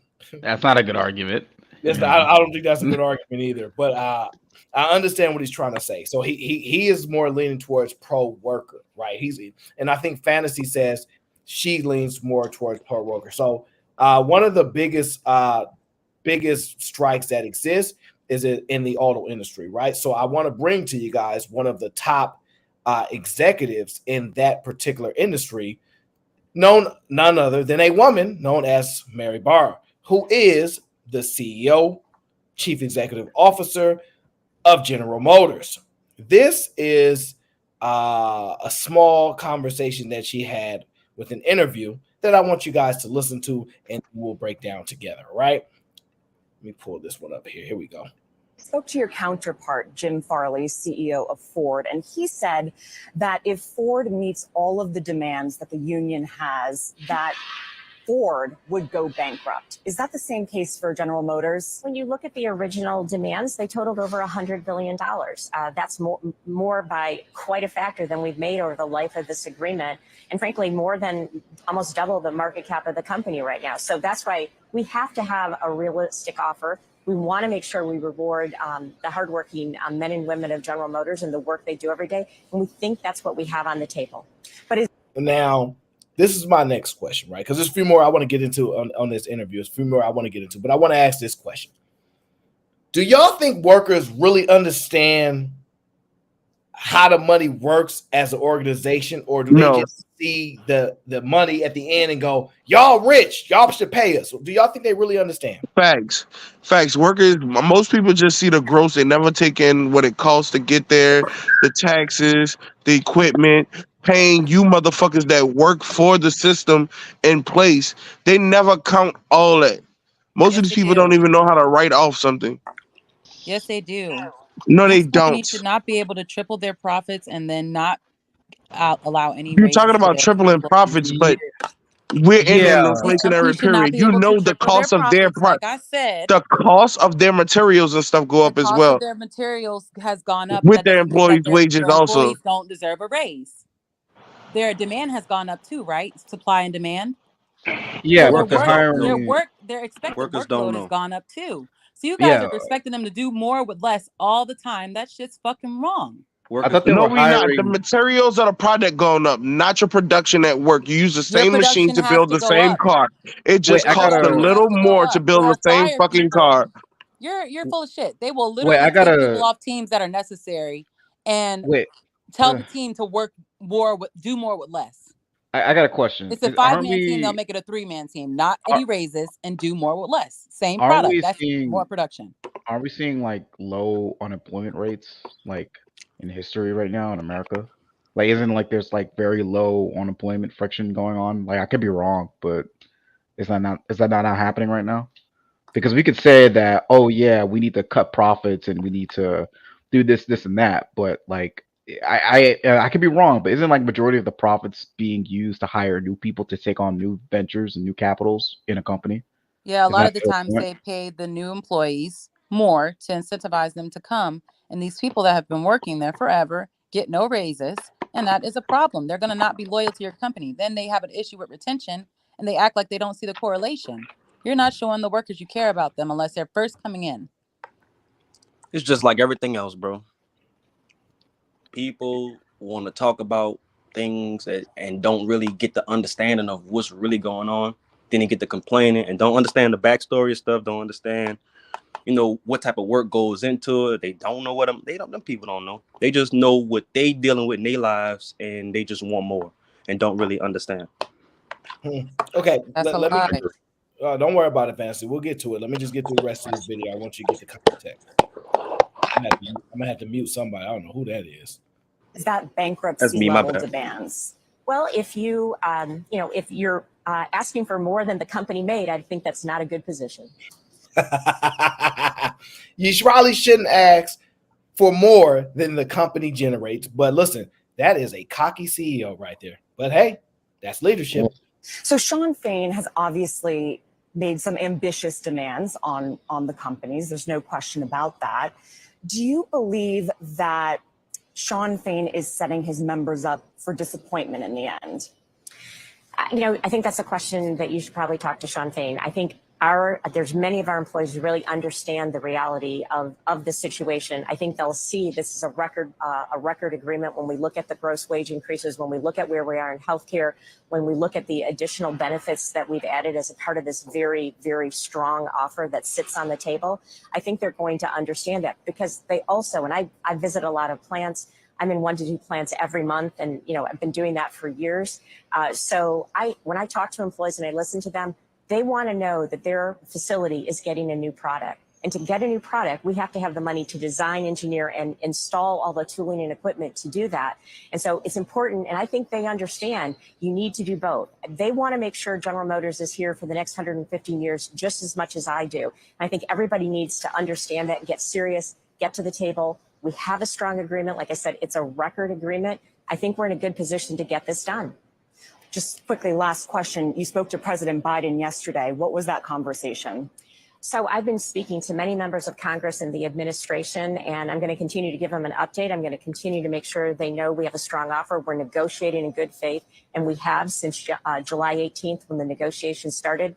We've been given over 1,000 demands, and we have to talk about each and every one of those. So we're doing the work. We want to get people back to work. Again, I think we have the best manufacturing team on the field right now, and we're at an exciting juncture. We need to get people back to work so we can maintain our GM momentum and win and keep our position of selling more vehicles in this country than anyone else. And we think we can grow with the EV portfolio we have on top of our internal combustion engine. So, we're going to keep keeping everybody up to speed. But the most important is to get the UAW leadership back to the table so we can get this resolved. Now, there's a missing part of that interview that I have to go and find that I want you guys to hear. But just from hearing her speak, does she sound like a good leader, a good public speaker, an effective CEO? She sounds like she's full of shit, shoveling shit to people and expecting them to think that she's offering them something that is amazing, record-breaking, something that is record-breaking for their company. An agreement that's record-breaking for their company just tells me that they've been shitting on them forever, and they're finally trying to make it look not so bad, and they want them to shut up, and they're not going to. Yeah, You know the crazy part about Aaron? Like if normal, regular, average, everyday people, workers like these people would have their way, these motherfuckers will be making the same wages as a fucking heart surgeon out here. Yep. They would want the same wage as a fucking heart surgeon, as the doctors, the physicists, all these people who do groundbreaking evolutions in this fucking world. They would want the same wages. And they push and pull some fucking lights into a car. They push and pull lights into a fucking car, and they would want the same wage as people who save lives, who engineer, who build things for this country to even make the same person that's complaining life easier. To be fair, No, they haven't even been giving any raises this whole time. Like, what do you want them to do? Inflation Yes, they has do. been They did rising. get the raise. Look. This is the problem. These people. This is not the first time these people go on strike. They went on strike before. They got the wages that they got in order before. So stop complaining about a the wages fucking that they raise. got. They didn't got get the what wages that they what wanted they at that deserved. time. So stop talking No, about they raises. did not. They're a union. Don't they negotiate that shit, Aaron, at the table? Yes, Because they every negotiate, and job you like have this, to every blue settle. collar job like this has a cap. Am I right, Aaron? You have to settle. Most blue collar jobs like this have a cap. You will eventually hit a cap where you will not go above that wage. You will hit a That has cap. nothing to do with you making new negotiations. That's what's part of the negotiations, the cap, the wage. So do you realize there's a wage cap on this new negotiation that they're doing right now, correct? Yes, I do realize that. Hold on, guys. There's one more part of this interview that I want you guys to listen to. It's the one that I found the most interesting, which got me thinking about, have I been looking at this the right way? Right, I'm going to play it here so you guys can see it. Here we go. I'd rather be at the top.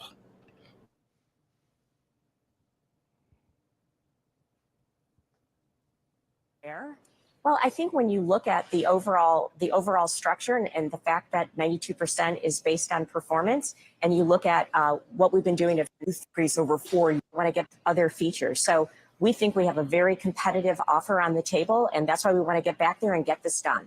But if you're getting a 34% pay increase over 4 years and you're offering 20% to employees right now, do you think that's fair? Let's start there. And it's a little bit more after that, but let's start there. Do y'all think that's fair? She's getting a 34% increase. They're getting a 20% increase. Do you think that's fair? Are you talking about carrying the whole fucking company on her shoulders, nigga? No, She got the fuck whole her. She's company been on her getting. shoulders. She's She's the probably face getting of it. crazy One increases at a this whole time. time. One at a time. No need to scream for the mic. They can go. They can go. No, fuck her. She's probably been getting raises this whole fucking time that were egregious, and now she's gonna give herself a larger raise than the company, than the workers. Again, she should take a smaller percentage to show good faith. Okay. Oh, but I guess my question would be is just like, well, this just comes down to like a skill issue. Where like if she's doing a consistent job and she's doing a good job with the company and company profits are up, and she's leading the company, right? Like, is her job, or is she in that position more irreplaceable than the workers? Right? Like, how quickly can we replace her? Then we could replace the common like linesman or the assemblyman down the line. And that's You will not have to worry about replacing one assemblyman. That's why you have to stop treating them like, oh, you're just a worker and I'm the boss. If they strike like they are, if they all walk out like they are, what are you going to do? Not run the company yourself? Okay. You cannot. That's unlikely because across the border that are. It's unlikely, but they're doing it. No, but people need to work though. Like, what are you gonna do? People need to work, and you need your Okay. workers, right? Okay, so if they all left their jobs, where are they gonna go? They're gonna go work for somebody that understands the importance of paying your workers. No, what they're they not. No, deserve. they're not. Most of these people in these small towns will have to uproot their houses, uproot their wives, move to certain other places. Most of these people cannot do that. Hold on. Wait. Before we even get there, right? Before we wanted get there, I know. I have to get through this next part of the video, and then we'll be done with the video because I want you guys to really listen to this part because I think it's actually important that it doesn't get discussed enough. Well, I think when you look at the overall structure and the fact that 92% is based on performance, and you look at what we've been doing of sharing in the profitability when the company does well, I think we've got a very compelling offer on the table, and that's the focus I have right now. So let's talk about profits, because in 2009, GM filed for bankruptcy. 2009, GM filed for bankruptcy, right?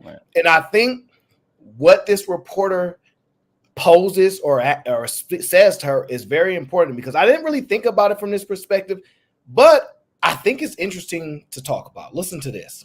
He was bailed out by the U.S. government. Workers made concessions to keep their jobs, to keep the company alive. Why shouldn't workers be entitled to what they gave up 15 years ago, especially since GM is making record profits right now? That is the question I want to discuss. They were bailed out 2009 from the federal government. The workers there had to make concessions in order for the company to maintain. Now, so that means they took lower wages. They probably took more hours, all type of things in order for the success of the company at that time. Now, fast forward, whatever it is, 15 years later, the company is thriving. Based upon those concessions that those employees made then, is it not more than fair to make them whole now, or the bosses make concessions while they thrive? I think it's a reasonable question. What do you guys think about that? That's One at a time. Oh, someone else goes first then. No, okay, I guess I'll go first. That's fair, right? That's totally fair. I mean, as far as I'm aware, isn't like wages have been like stagnating since like the 70s, right? So I don't think that's an unfair thing to say. I just think it's a little bit crazy to try to ask for the company's market cap. That's a little insane. But yeah, but you always ask for more than what you expect in negotiations, right? not really, no. No. Okay. I think that's why. Well, I shouldn't say that because I'm gonna get yelled at. But if you go into a job interview and say the men have been negotiating their salaries for a long time, so I'm going to go in and I'm gonna ask for way more than I know I can get, and see I if they give didn't me the say job. way more, but you always negotiate for more than what you expect. And when they lower it to what you expect, Yeah, but I you don't are push happy. it. If you allow them to come in with the offer they give you and you take it, you're a fool. No, you don't push it to like insanity though. Like for I didn't say example, push it to insanity, Black Don. okay, I'm not arguing for that. but that's what I said though. I said though, if you're going crazy asking for the market, that's what I said though. Like if you're going to push for the market cap of the company, that's Yes, I agree. insane. All right. I agree. All But I I was saying was also, they just ask for more. but I also agree. Yeah, I say that's fair. But I'm not gonna go into a company interview if I look at a job that's for 100K and be like, I think I should get 300K. That's insane. Like they're gonna look at you some type of way.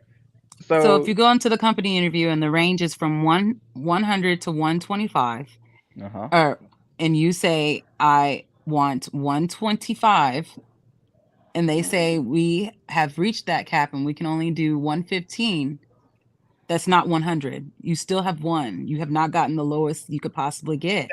That's not fair to what Black Don was explaining. So he said Yeah. asking for the market cap.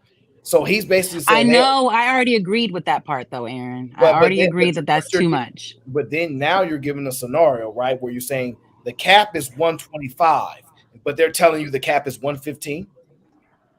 No, they're saying they have already expended that. They can't do the 125. They can only do the range on the site says that is from 100 to 125. When you go in there and they offer you the job, they offer you 115.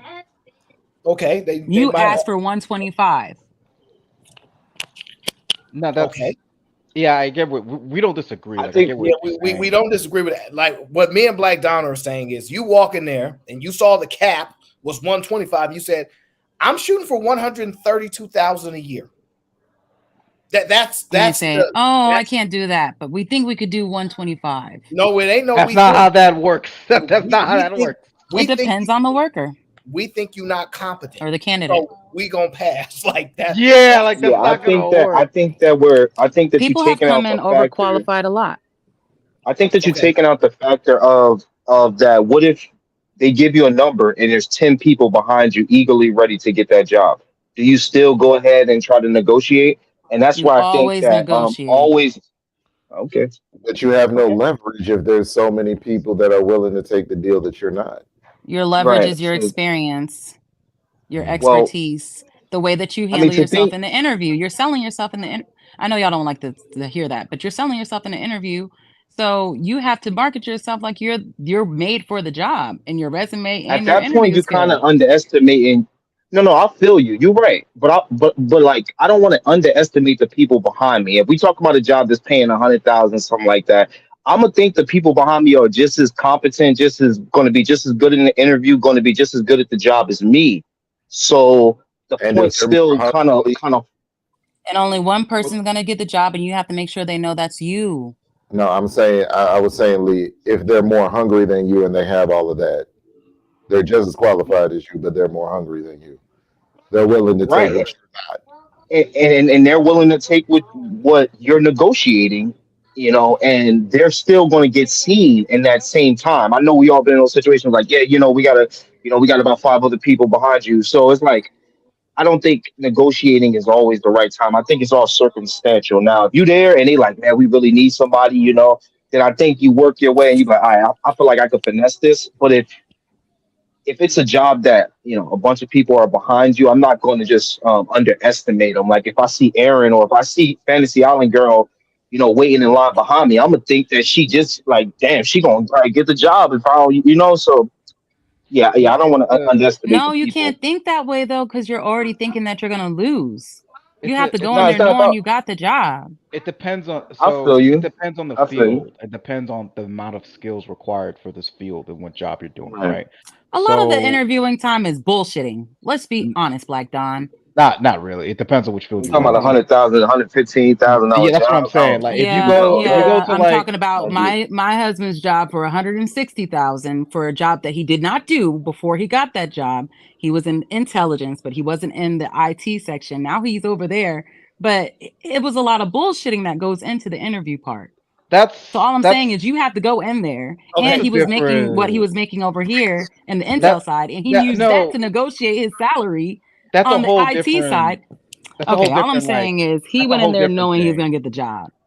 No, that's a whole different thing though, because getting just having that security clearance alone is probably going to get you that. Like that's not even. Come on, Fantasy Island girl. Like that's not the same Oh, thing. so you're saying he's the only one that had the security clearance? That's why he got the negotiate. Because No, I there's think most of them it's required for that job. So no. they were. There's a lot of positions in tech and IT that are vacant because the people who did simply because that people do not have the security clearance or the job that they're applying to do not want to sponsor them because they don't feel like they're going to pass it. So that's why it's not the same, right? Oh, Just having I that didn't realize they security. didn't have the security clearance like we do. So that makes sense then. I didn't realize that. Because the job literally Yeah. said you have to have it. So I assumed Yeah, they had to have it. Or no, they Yeah. said that you had to be able to get it, eligible to get one. Yeah. But he already had it. Yeah, so just that alone will put they kind of Okay, yeah, that's fair. skip it. That's fair. Yeah. You're right, My because they question. cost a lot. Wait. My question real quick. I concede. Are we comparing manual labor to IT positions? No. No. We're just saying that like in order for you to negotiate in a job, right? You're going to have to look at that job and see the skill set for that job. So sort of like gauge your negotiating power, right? IT was just an example, right? So let's just say I work at I'm a penetration tester, right? Very few people are capable of doing that compared to being an assembly linesman at Ford, right? One takes a heavier skill set than the other, so you're going to be less likely to negotiate for whatever salary you get compared to one or another. Absolutely, that's what I thought we were talking about. Okay. Yeah. Well, let's discuss this. Do you think that employees should benefit just as much as the bosses do? Depend No, on there's the no work. point. There's no point being a boss. I get the. Depend on the work. No, there's no point of being a boss. Why would I start my own company if I can't? No, what the fuck? Yeah, that kind of waters down the whole what it takes to start a company type. What it took to create that. You come in as a worker, you come in like kind of benefiting. Like I've already created this system, and now you just benefit from it now. So yeah, like nah, you can't. It can't get. No, it can't be the same. I guess we're all gonna agree there. So how do you think we'll ever get to a place where workers will believe or are fairly compensated in society? Do you think we'll get to that point where we won't have any complaints about wages? Nope. No, because humans are naturally arrogant. It depends They on are the always time. going to try to cheat the workers. They're always going to try to cheat the workers to accept less, and the workers are always going to try to argue that they deserve more, and that's just going to be the cycle forever. Yeah, like fantasy. It just depends on the time, right? There's always going to be some like back and forth between the workers and like the bosses and higher ups or whatever. Like that's just how it is, especially in a capitalistic system. That's just there's no I don't even think it's that bad. Like in certain places, McDonald's workers are making $16 an hour. Now, people might not think that sounds like a lot, but that's enough if you're willing to work on your credit, get your EIN number, get all your shit right. You can really start a business, and I think that's what America more about. And people kind of get stagnant and think the job needs to come up. No, you need to come up. You need to take some of that money and take some risks, so you can actually have a way to start making shit 5,000. Let's just say at the least. Matter of fact, let's go lower, 4,000 a month without having to work a job. Then that puts you in a different position because then you can start building from there. But that's not what people doing. People like, yo, I need this entry level job to go up to 25 an hour, and it's like, nah, we can't do that. We don't want to do that. Exactly. Like going back to that Waffle House conversation, if the workers got everything on that list that they wanted, then they would have to. Then Waffle House pricing would be in league with IHOP, and then I don't know about you, I'll drive past 3 Waffle Houses to get to an IHOP already. So like, I don't know about that. I ain't about to go to none of that. Their prices went. I don't Their know. Wait, prices. what did you say? What did you put on for Waffle House just now? Shout out to all that. Nigga said IHOP. Come Who on, the bro. fuck eat at Nah, IHOP, nigga? Come on, bro. nah, I ain't bro. gonna Ain't going lie. no I have IHOP. smoke. I I have ain't some going to smoke, Denny's. bro. What? I ain't gonna lie. They got a little something, but I'm I you know have better. I'm IHOP is ass. Way better. Only One. gonna lie. IHOP I ever been good to was that on Canal. Look, And the only reason why that one was we are good because the people were not going scared to in that bitch because that bitch always used to get shot up. We are Facts. not going to slander Damn, the that's That bitch wild. always used to institution get of shot up. If the pancakes. workers, I'm telling you, if the workers ain't in fear for their life, the food gonna be ass. That's just how it goes, son. That's just how it goes. If you ain't got the risk of getting stabbed, shot, robbed, or anything inside that food place, food gonna be trash. This man funny, dog. Well, I just want to know what fantasy. I want to know why you believe workers should be compensated well just because the company does well. I mean, because they're already getting paid to do their job, right? Why do you think they should then get more money if the company does exceptional?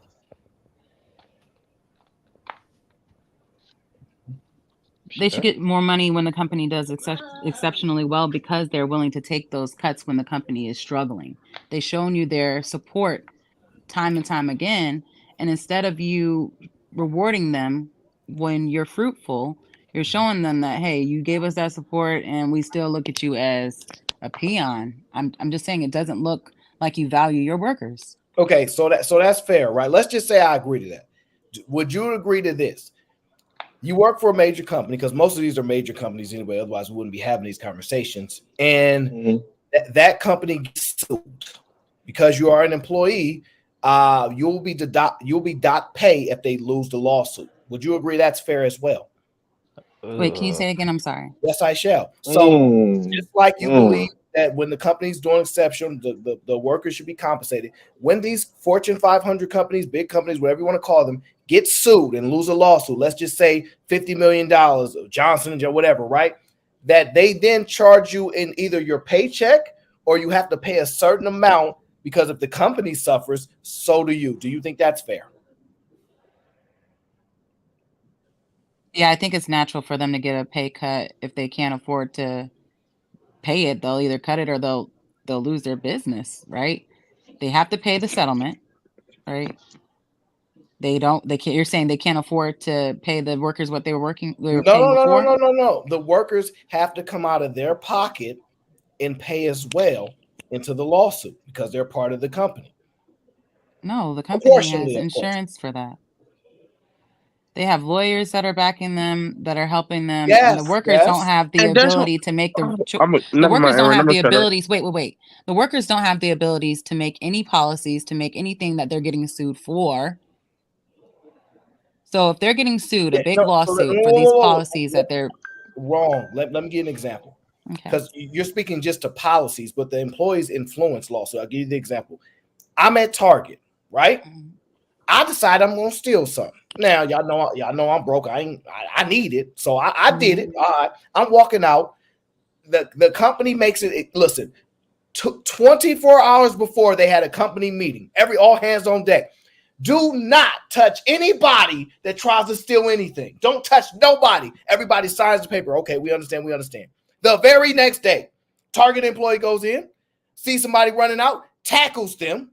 They crack their cranium. They sue the company. You don't then think most of these lawsuits are because of these employees. So you're saying that all of the employees should suffer because this one employee broke the rules? They should all pay? I thought we were all in this Absolutely together. not, Aaron. They already are getting paid minimum wage. No, they can't afford this lawsuit for one person breaking the rules. That's ridiculous. See, there you go. You're literally talking about Walmart workers taking a pay cut because somebody broke a rule and this company got sued when it's Walmart. All right, listen.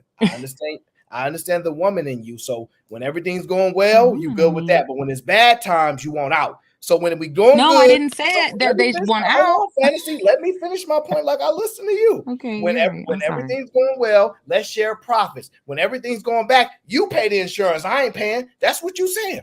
No, I already said when everything was going bad, they already agreed to take those cuts, take those pay those pay cuts, takes those extra hours, all of that for the company. And then when the company is doing well, they should show them that they care enough on the back end to show them that, hey, this is reciprocal. Now, you having a lawsuit for one employee doing something egregious, that's the cost of doing business. That's why you're the CEO. What the fuck? You have to pay those 2000, prices. what happened in 2008 was the cost of. Hold up. What happened in 2008 was the cost of doing business. Because let's Bad be real, business. them Bad people did not business. take a cut out the kind of Bad their heart. business. They did not take those pay cuts out the kindness Granville, of their hearts. it They was took from the them cuts CEOs because if they doing didn't take bad them cuts, business. if they didn't take them cuts in 2008, they would have bankrupted and all them people would have lost their fucking jobs.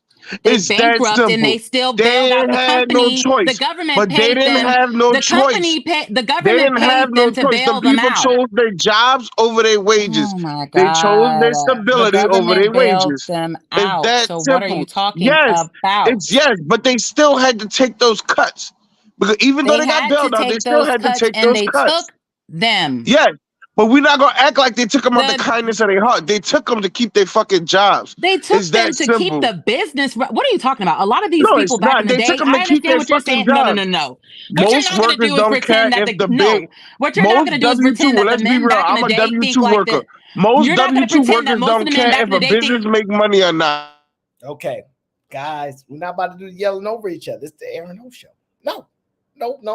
Listen to the point. My bad, Aaron. Fine, right? Because we can't hear when y'all both speaking at the same time. Because Fantasy got that money and her mic is A1. All right, and then somehow your speakers, I can't hear. So I'm trying to understand. Fantasy doesn't believe. She said yes, they took pay cuts. I understand that, but listen, the company is not at risk. Fantasy. The thing is, we still doing well. We just got a lawsuit. And that's going to come out of our bottom line. You part of the bottom line. So I think it's more than fair to say, hey, we got to take a little bit out of your paycheck. Or you could just pay up front and not have your paycheck get hit to settle this lawsuit because we do things as a company. But it seems to me you don't think that's fair. Okay, so you believe that they should get a portion of the settlement taken out of their check? And the CEO who's making the majority of the money should get the majority of the money coming out of their profits, out of their checks? That's what you're saying? Yeah, the CEO. You're basically saying it should be fair. The CEO has no problem because they're losing money regardless. Like they're losing money regardless. Yes. For all those lawsuits. Yeah, they're going to be taking L's either way. Yes, but they're not taking L's. That's a fallacy. Hold on. I'll tell you the difference though. Most of the their compensation is stock compensation. Yes. So they're not necessarily getting paid a salary. Some of them are getting paid a decent salary. Some of them are not. So even They if you chose to take the stock options, but continue. So, but here's the thing, right? So when the lawsuit does happen, and then they ask them to take a percentage of your salary, there are people like Elon Musk that take $1 salaries. People like, and that's why he shouldn't be able to take no $1 salary. What do But you we're mean not why going to they talk about that shouldn't be again. able to? We ain't going to go back to that okay, so argument that we wait. already had. No. But You think they should be able to? So let me ask you this, Fancy. No. You believe if you're running a company, right, Mhm. and you want to put all the money back into your company and not take no money, so you can grow the company, you think that you should have to take money from your company instead of spending to grow it? Yes.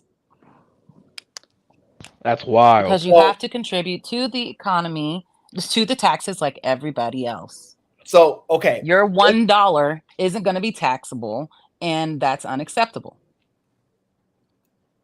What? They're not going to tax Elon Musk for his dollar salary. Yeah, but he's still paying like taxes and dividends. And What are you talking about? His tax exemptions made it to where he only had to pay $1. He had so many write-offs for all the things that he was able to put in his business. What do you call it? Donations, things like that. He had so many of those things that he did not have to pay. No, I'm not saying that they should be taxable. What I'm saying is they should not be able to make all of their money disappear when it's tax time. You get what I'm saying? They should not be able to take their money and put it into their business, buying new machines that they didn't Okay, necessarily so need, let's just buying say new that. things that just Oh, so they can just so they can avoid the taxes that we have to pay. I get that, right? So let me ask you this: what company would you want to go out of business so that they would have to pay tax? Let's just say the companies that you like right now, they don't pay any tax. Which of these companies would you like to go out of business so that they be forced to pay these tax? Let me I give don't you the want them to example. go out of business. I want No, them to but downsize. I'm telling you, the people are not going to want to do it. So you won't have access to any of these Krogers. You won't have access to none of these companies. People aren't wanting to do what? They don't want to do these businesses if they're not going to be incentivized to get all these tax write-offs and all these things. Otherwise, they'll just work like the rest of you. So they want Yes, all they the do benefits. want them, because I'm not saying take all of them away. But see, that's the They're still going to have more exemptions than us. they're Peons, right? supposed to have more exemptions than y'all. Exactly. They are still going to. I'm not advocating that they shouldn't. I'm saying it should not be so extreme that they are not paying as much as a person is that's making 160 a year is paying in taxes. They should That's not be able to fair. hide their money. That shit's wrong. I'm sorry. Okay, what exactly would you like for them to like have to pay taxes on exactly?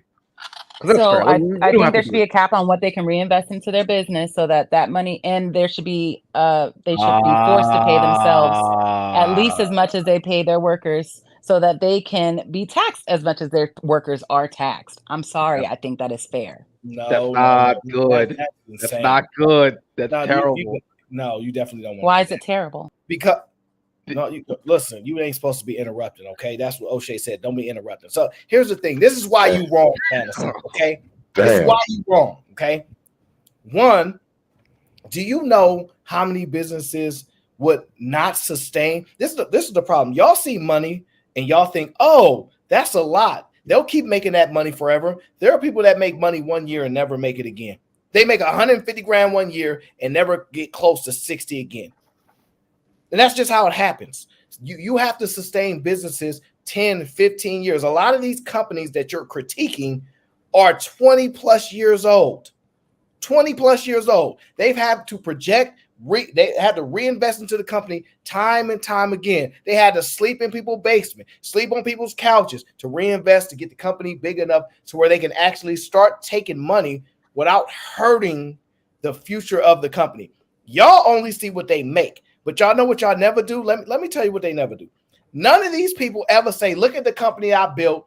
I'm paying all these taxes and I'm going to be around for the next 50 to 60 years. Nobody's doing that.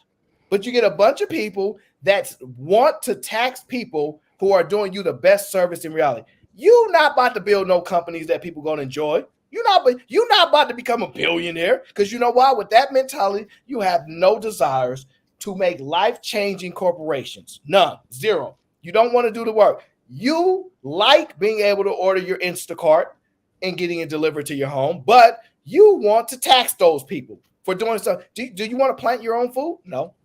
Do you want to go in the yard, pick up? Do you want to get on the tractor and all that work? No. You don't want to get your nails dirty. You don't want to get your hair dirty. So I'm sorry.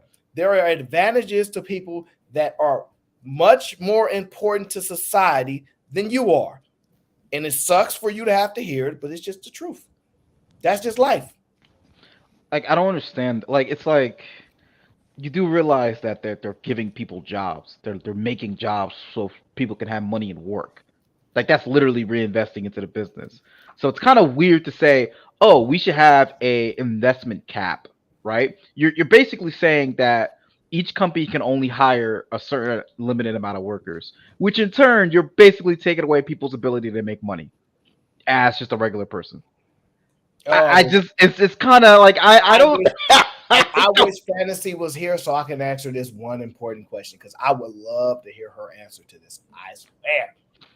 But I'm going to wait on that, because you have to, because I know she's not going to be able to answer this question. But this is the trouble that I have with people who don't want to do it. Oh, no, Cree, you that woman power is strong. Very, Yay, very. Cree! Thank you. Now, Fantasy, I do have a question for you, since all the sister girl power is so strong. What type of company would you like to run that is dependent on employees?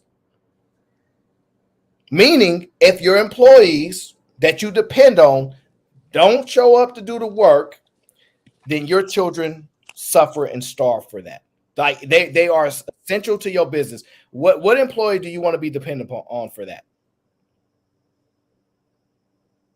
What employee do I want to be dependent Yeah, upon for because my business? yes, What are you I'll saying? Can you repeat it. rephrase it? Yes, I shall. Right. I think it's a very bad idea to be dependent on, let's just say, Michael Jordan, right, for your company to sustain. You keep saying they're so important. I think it's a very bad business model to be depending on any one single employee because they're not that important. Nobody should be that important to your business ever. Do you believe that businesses should be so reliant on individuals being important that it could destroy their business? You think that's smart? No. No. So you agree that these people ain't that important? No. You just described them being more important than the business and then said, oh, so then you aren't that important. You are important. You just aren't more important than the business. So you want to marginalize these people's importance to the business. Like, I need my cleaners to clean the Airbnb out before the next guests come. I need my property manager to make sure the property is in order while I'm not there. I need them to do their jobs. If they don't do a good job, I will have to hire somebody else to do their job, but I pay them what they are owed because I want them to do a good job. I want them to value working for me. And I think that's a good model to have. I don't know. I don't have any issues with it. My kids haven't missed any meals. So no. How do you decide? I have a good test. I have a good test to determine how important you are to a. No, wait, how important you are. Wait, hold on, John, hold on. How do you? Who gets to wait? How do you decide to get what someone is owed? Just how exactly do you? Yeah. So I originally asked her to work for me for what, for 5% of the income from the Airbnb, and she said that what she's used to getting is 7, and I saw that the other property managers were paying 10, so I was like, oh well, I'll pay you 10 because the other property managers 11. were getting paid 10. So I said, oh, I'll pay you 10. She was getting paid 7. I said, oh, I'll pay you 10 because that's below what the average property manager was getting. Oh, no.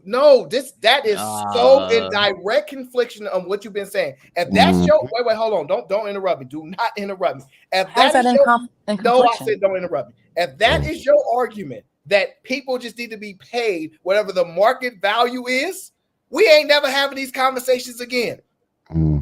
If you would have came up here, if you would have came up here and said, I know how to properly value people. These people don't know how to do it. Forget these industry standards. I want to pay her 15%, even though the rest of everybody else is paying 10%. Your arguments will become valid. But what you just did effectively as a business owner, as you stated you are, do what everybody else do in industry. Whatever the industry standard is, that's the market rate for what people are paying. And that is what is happening literally right now.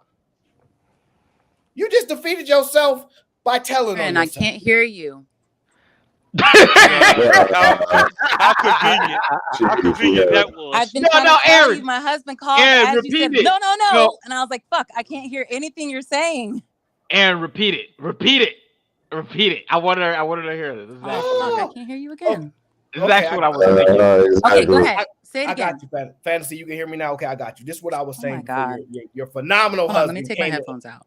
Came and interrupted the Aaron. She can't hear you. She can't hear you. Wait, I don't hear you. Aaron. Yes. No, she can't. Wait, I can hear Black Dawn, but I can't hear Aaron. What you mean you can't hear me? My voice sexy.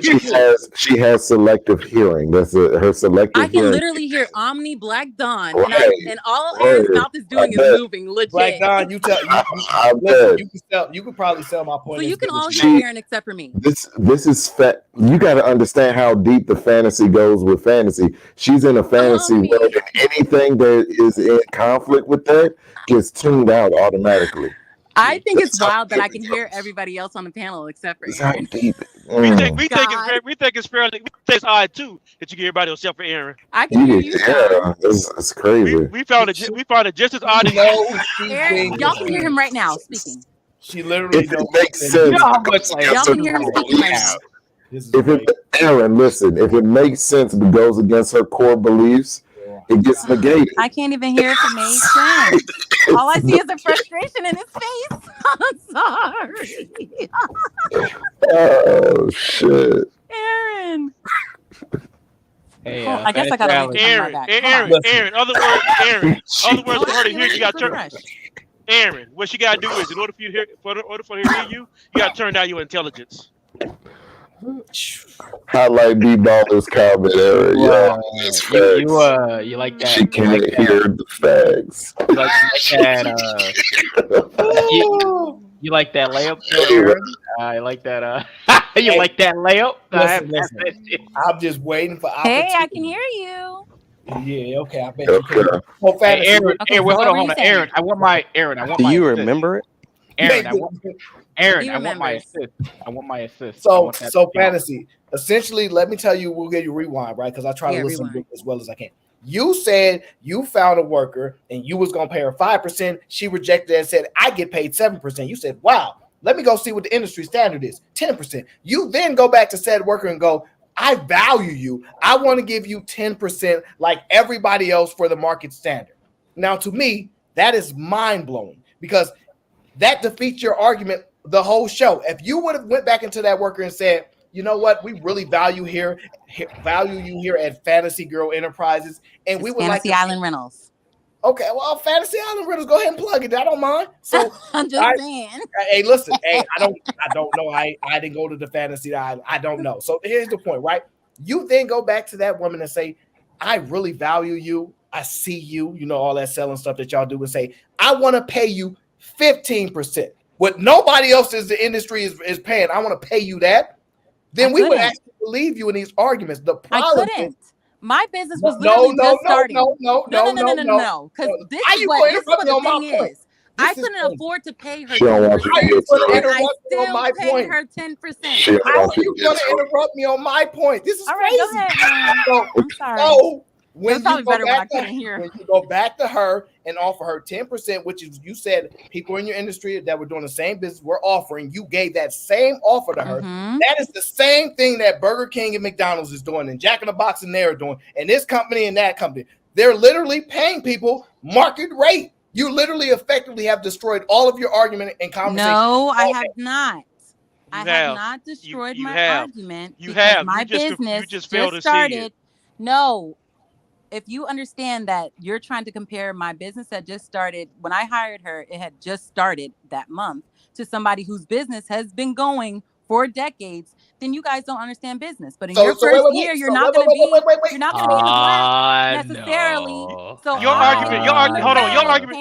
If you own a business, your own argument kills your business. No, it doesn't. It does. Wow. Okay. How does it actually does.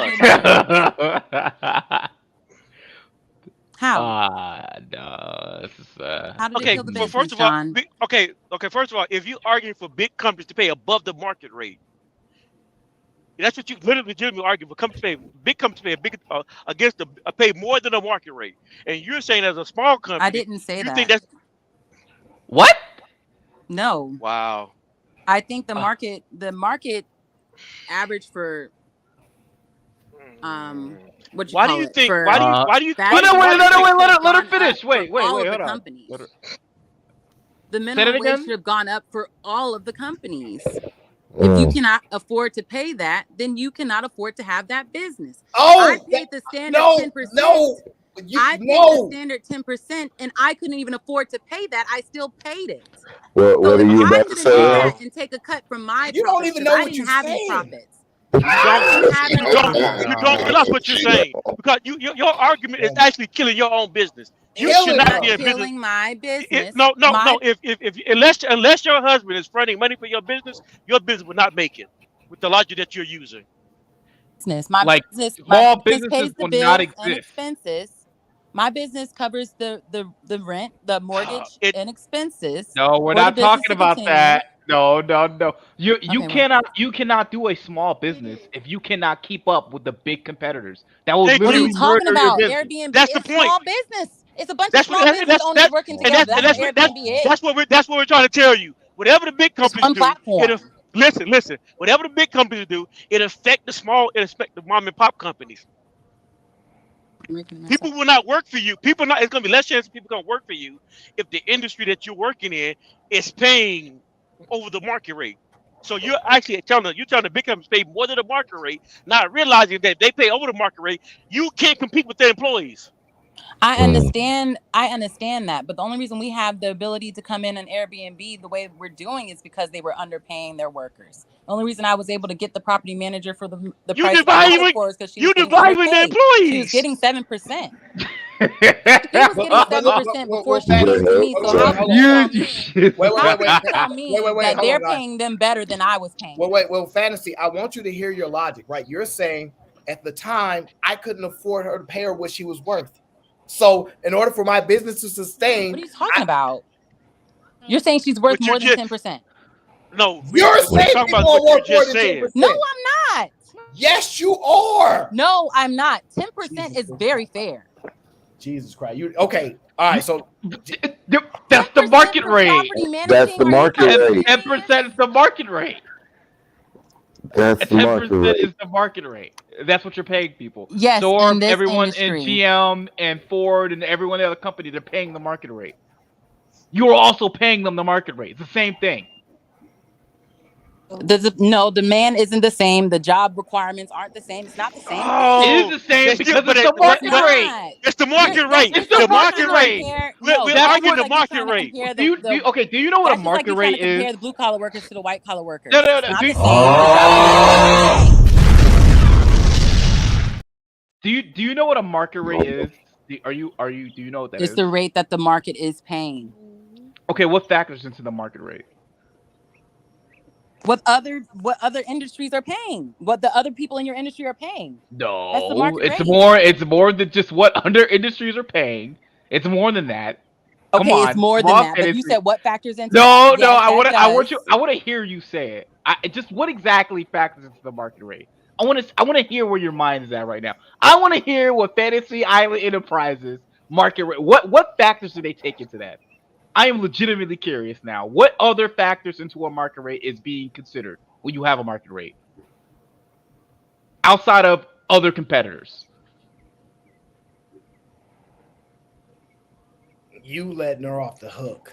I don't factor anything outside of what the other competitors and what I wait. And what I am requiring of them. So the standard property manager is actually there at the property. My property is a turnkey. Fantasy Island. You don't have to be Fantasy there Island. at the property. Fantasy Island. Fantasy Island. I'm asking you a question. Sound like you're fairly new to business. Before you started your business, did you do a market analysis? Yes, I saw what I was before I started my business. I was the only employee. I was doing the investigation, and I was working for my husband on his Airbnb. So I was the property manager for him. I'm proud of you, baby. I was the property manager for him, and I learned the ropes while working with him. And then when I did my Airbnb, I tried to make sure I was a good business I was a good business owner too. So I wasn't going to shit on the property manager after I did the job. I got you. So you started your business, you did a market analysis, and the market analysis told you to pay your employees 5%. No, the market analysis told me that that's all I could afford to pay them. The market analysis told me, hey, this is what the big companies are paying. This is what everybody else is paying. This is what your company has. This is what you can afford. And you still went into business. You still went into business. I still went into business, which was overzealous. I get it, but my business struggled the first year. It has thrived ever since. So I get it. In the beginning, I may have started too early. And I may have started out making sure that I but I don't feel bad now. Fight back! I'm not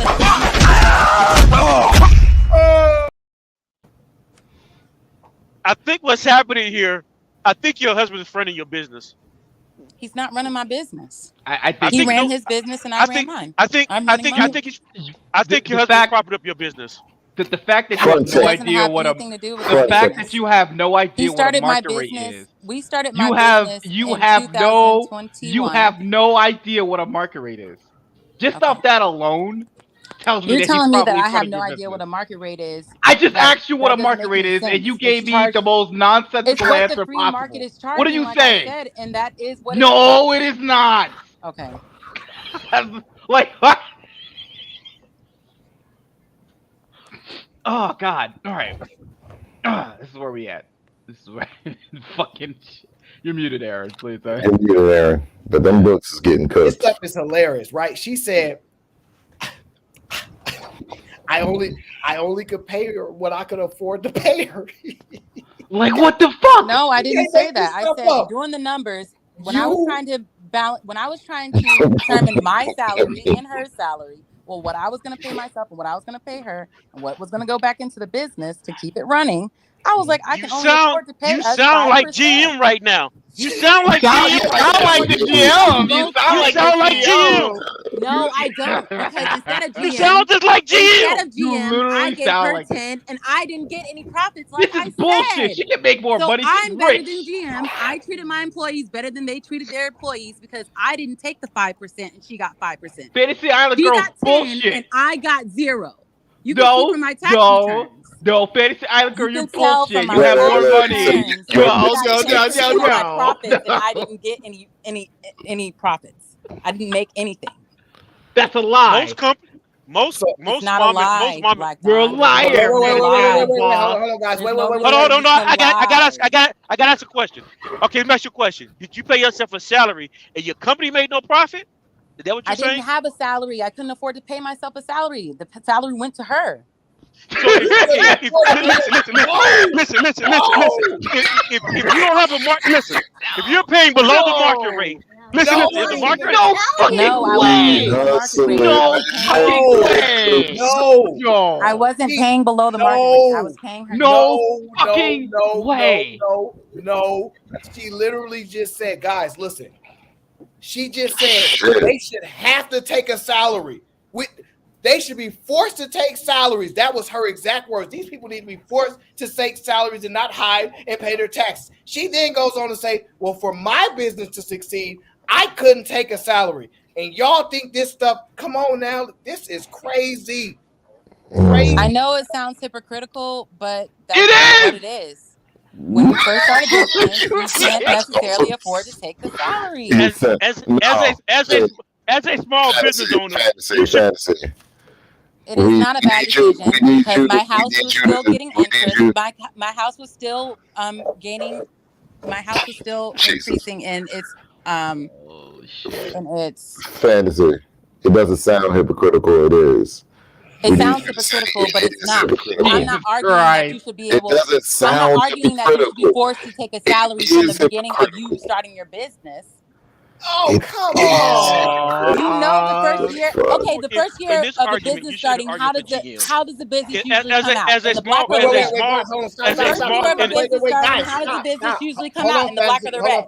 Fantasy. Hold on. How does it usually come out? Fantasy. Hold on. Let me make sure I understand you. Are you saying the first year you start a business, you should be able to pay people less than market rate?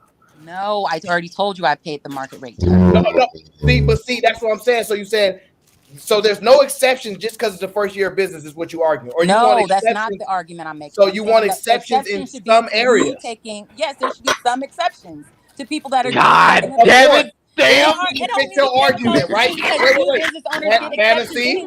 Fantasy. New business owners get exceptions fantasy. The exceptions that you want are the ones that fit your argument and narrative.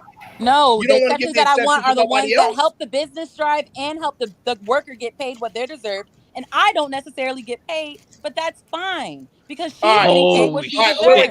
Wait, hold on. Watch this. Black Dom, let me ask you this. Have you ever worked with people that you know that was at work that was getting paid crazy amount of money and they was slacking off, wasn't even really working hard, wasn't even doing their work? Yes. So people all the time taking money from management all the time and ain't working hard at all. You see what I'm saying? Like you have to understand companies pay people all the time. way overpaying people to do things that they probably shouldn't be doing. You don't care nothing about that. I know I'm overpaid. No, you're just trying to assume that most people aren't working hard at their jobs, and that's fine. But Oh Lord, disagree to disagree. No, it's when I make a point, you don't like it, so you run away to something else to fit your narrative. So we're gonna try No, this. it just sounds like you're but hold assuming on. these people aren't earning their pay. But hold on, Fantasy. Let me tell you why this is so important, right? The reasons why you said a lot of businesses aren't even profitable for like 5 years. I Right? said the first year, and you tried to shit on me. Listen, I'm not trying to do on nobody. I'm not from those countries out there. I don't do that. What I'm just having a conversation and see if what your argument can hold up. Here is why I think it's a bad idea to take away reinvestments and things like this. There's a thing called the balance sheet, right? That companies have, right? You have a balance sheet. Sometimes you're over levered. Sometimes you may have more cash than you may need, but you have that cash when times are good so that you can sustain when times are bad. So we thriving for the last 3 years, record profit, right? Then the businesses, we go to a downturn. We can't sell a car. It's struggling. We slashing prices. Profits is dropping, but we had gave y'all raises the last few years. So because of that, the money that we made, we need that to sustain business going forward. The way you're describing it is split all that profit up at the end of every single year. And then, if the business survives, it survives. I'm telling That's you. That's not what I'm describing. You're mischaracterizing my argument so that you can sound like, yes, you are. You're mischaracterizing my argument because I never said that they should give all their profits to I'm split all their explaining profits to up. you. I said that, okay. I didn't say that. I said that they should be paying them a raise when they see. It says, give Fan a break, bless her heart, hold the L. I don't think she want to hold the L because this not would make listening. sense. If she wasn't married, her business would have shut down year one. Because she would have thought that she couldn't pay her own rent because she wasn't making a salary. She only stays in business because her husband is floating everything.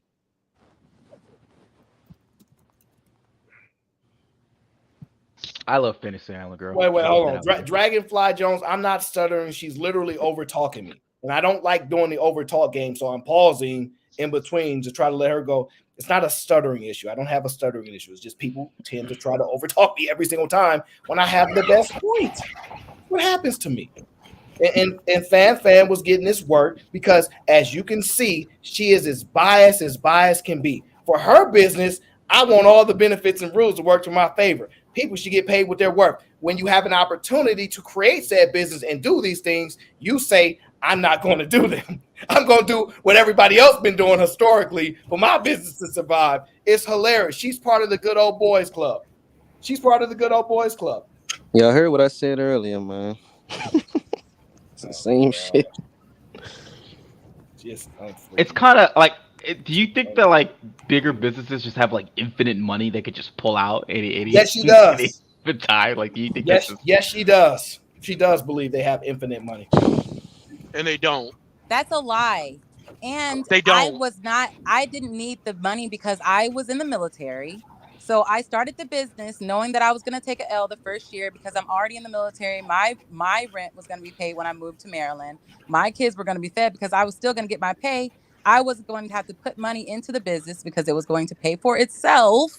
Oh, God. However, I wasn't going to be able to make a profit the first year, and I was fine with that. You're delusional. You sound just like them. For example, I don't need to take a salary. I didn't. You sound just like them. I didn't need to take a salary the first year, like most people do when they are starting a business. So they can survive. They don't take a salary for a bunch of years. It ain't just the first year. It's a bunch of years. Thank you. So why are you trying to act like what I said was so crazy? It's because I didn't take a salary the first year because I couldn't. I paid her what the market was paying the first year, even though I couldn't afford to pay her and myself. Only the business could get money to stay afloat. So why are you trying to act like I'm just like these business owners when I'm clearly not? I'm just listening to what you're saying. Am I on track? No, it sounds like y'all are because y'all can't understand the basic thing I'm saying. This is literally the exact same thing that CEO said. Like this. No, like that CEO literally said that in 2008 they were bankrupt and they got bailed out by GM. That's not their first year. They've been arguing about their wages for a long time. You know who's not arguing about their wage? My property manager. You do. She is fine with her wage. Wait. Hold on. Wait. If that's the case, I want to challenge you this. Call your property manager and say, hey, by the way, I would like to give you a 3% raise. See if she goes, oh no, I'm so happy with what I'm getting paid. I because people decline. turn down raises all the time. Aaron, stop it. That's fucking disingenuous. This is disingenuous. Crazy. I ain't never heard of that. Lying. Nobody is happy. Disingenuous. Oh my gosh. Look, My husband paid 160. If they came and said, hey, we'll give you 5,000 more, he's not going to be like, no. But then that means they ain't happy with what they get. He is happy with his 160. What are you talking about? Okay, I don't think so. You so can say he's not happy with his pay, but he is. And if they say, hey, I want to pay you more, he's going to take. I wouldn't be with somebody that wouldn't take the pay raise. That's fucking stupid. Like, let's be honest. So go ahead, Black Dom, your turn. Bitch, fucking. So you're. Yes, if a boss offers a worker a pay raise, they should take it. So your first year of business that you didn't take a salary, all right? You put it back into your business. Black Dom, wait, Black Dom. Yes, I had to pay the mortgage. Wait. Internet. I had to pay the gas, the water. Wait. Before you do that, she said, if your bosses offer you a raise, you should take it. So let me just explain this, right? If you are a boss, if you offer your employees than what they're worth, and they take it, good job. Because that's legitimately the opposite of what she just said. No. I said if you're already working, they're already paying you a salary. They offer you a raise, you should take the raise, Aaron O. What I part heard of that you. sounds crazy? And I'm doing the How does that inverse. sound crazy? I'm doing the inverse. If I can get you to take less than what the going rate is, I should do that. No, you should not do that. That's wrong. Why not? Why? Because you're only paying what you have to pay for your business to survive anyway. You know that comes out of their bottom line. You do know their company. You do know their companies. In order to stay above water, they make their employees take less. They ask the employees to take less money. Yes, some of them have to make their employees take less to stay above the line. Yes, I understand that. Is your argument that most of them need to do that? Because that's where we'll get into. That's where we'll get into the argument. I understand that some people, like me, I couldn't afford to give her a raise this year. No, what I'm saying to you, there are large companies who, in the past recent years, have had to ask their employees to take less money so the company wouldn't go under. Yes, they just explained that to GM. And I said the fact that they accepted that, said okay, and then fast forward to them making record numbers now. Why aren't they paying them like, hey, I remember back in 2008 when you took this pay cut for us. Do you think companies have billions of dollars on hand? No, I do not. At the end of the year? No, I do not. I just want to make sure. No, I do not, because I know that companies make sure they reinvest their money before the end of the year for their taxes. Wow. How much? Oh, wow. I had to I didn't make any money every month. It had to go right into the bills. So I had to pay my property manager, I had to pay the cleaners, and I had to pay the bills for the place. So I didn't make any money. So all year it was going back into the business. You get what I'm saying? But I wasn't hiding my money like them. I get what you're saying, but I don't think you get what you're saying. You literally was hiding your money. You were putting it back into the. You literally were hiding your money. I wasn't hiding my money. You literally already were. know you have to pay the mortgage. You literally. You literally were hiding. Expenses aren't hidden. That's not. You literally was hiding your operating money. Expenses. What are you talking about? You didn't give yourself a. Wait, I didn't give myself a salary because I couldn't afford to. No. Okay, so wait. That's fine. So wait. Hold on. Wait. Black John. Let's walk through this one. Okay, year one, you couldn't afford to take salary. How did you increase profits? I increased profits because I got superhost status. So I started getting booked more. In the first year, you have to get a certain amount of bookings. You have to get a certain amount of ratings that are 5-star for you to be a superhost. So all while you're not a superhost, you're just starting. Okay, so now you're a superhost. How long you been a superhost? I've been a superhost for a year. Okay, so for 1 year. Did you now you superhost? That means you got probably good 5-star rating. Is that based upon how the home looks, or how do they base that rating? It's for everything. The cleaning, the way it looks. It's Okay. multiple things. Okay, so what you saying is, once you got the Superhost, that means that was a plus to your business, right? You obviously needed your worker in order to get that rating because it's about the cleanliness of the home. So your cleaning lady. Did you give her a raise or offer her? Did you share in the profit rising with her? No. No. No, because I did not get Good a point, salary Aaron. all year, and she did. That- So no, this but- Good point, year, Aaron. I am now getting a salary, and she is now getting a salary. So first, when I wasn't getting a salary and she was, you guys were like, "Oh, just like a woman." And now that I am getting a salary and she is, and her salary hasn't increased because I am now getting a salary. You're saying, "Slumlord," like what the fuck? How Well, can you say that I'm being a bad boss? I'm just trying to find some consistency in the It is things you consistent. say. I'm being honest with you. I never said can't you're afford to do lying. what they can afford to do, but if I could, I would do it. I have shown that in my actions. Okay, but you doing it is it an emotional thing or is it a business move? It's a business decision that I have made, knowing that I will not make the profits in the first year. I made that decision knowing that I was going to make the profits, knowing that I believe that's what's best. I think that's morally right. It's not about my feelings. Now you get into morally right, and that's why Yes, I I believe it's morally right. It's not about my I feelings. asked you 'cause again. I feel like I want money. Is that business or is that emotional? It's business. It's good business to pay your workers what they are owed. Good is moral. That's a moral clause. Yes. So I just said what it does is that have? business. It's good business. It's not based on my emotions. It's based on good business. You're not listening to yourself talk. He's telling you good is moral. He's asking you, is it business or is it good? You got to separate the two. Good business. You do not have to separate the two. You're not. Well, you're then not we can listening agree to what disagree, John. No, we're not. It's not agree to disagree. Yes, You're it missing is. the whole point of what he is saying. He's saying no. His original question was, is this a business decision or was this emotional? This was not emotional. This was a good business decision because it's immoral to pay your. Okay. All right. Well, we can agree to disagree, John. Like I just said, it's not emotional. It's immoral to not pay your workers what they are owed. So I paid my workers what they were owed. And now I am paying myself what I am owed. And my workers. How are you determining compensation? Curiosity. She gets 10% and I get 3%.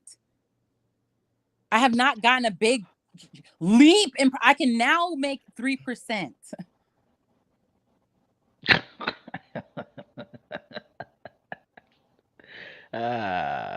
This is.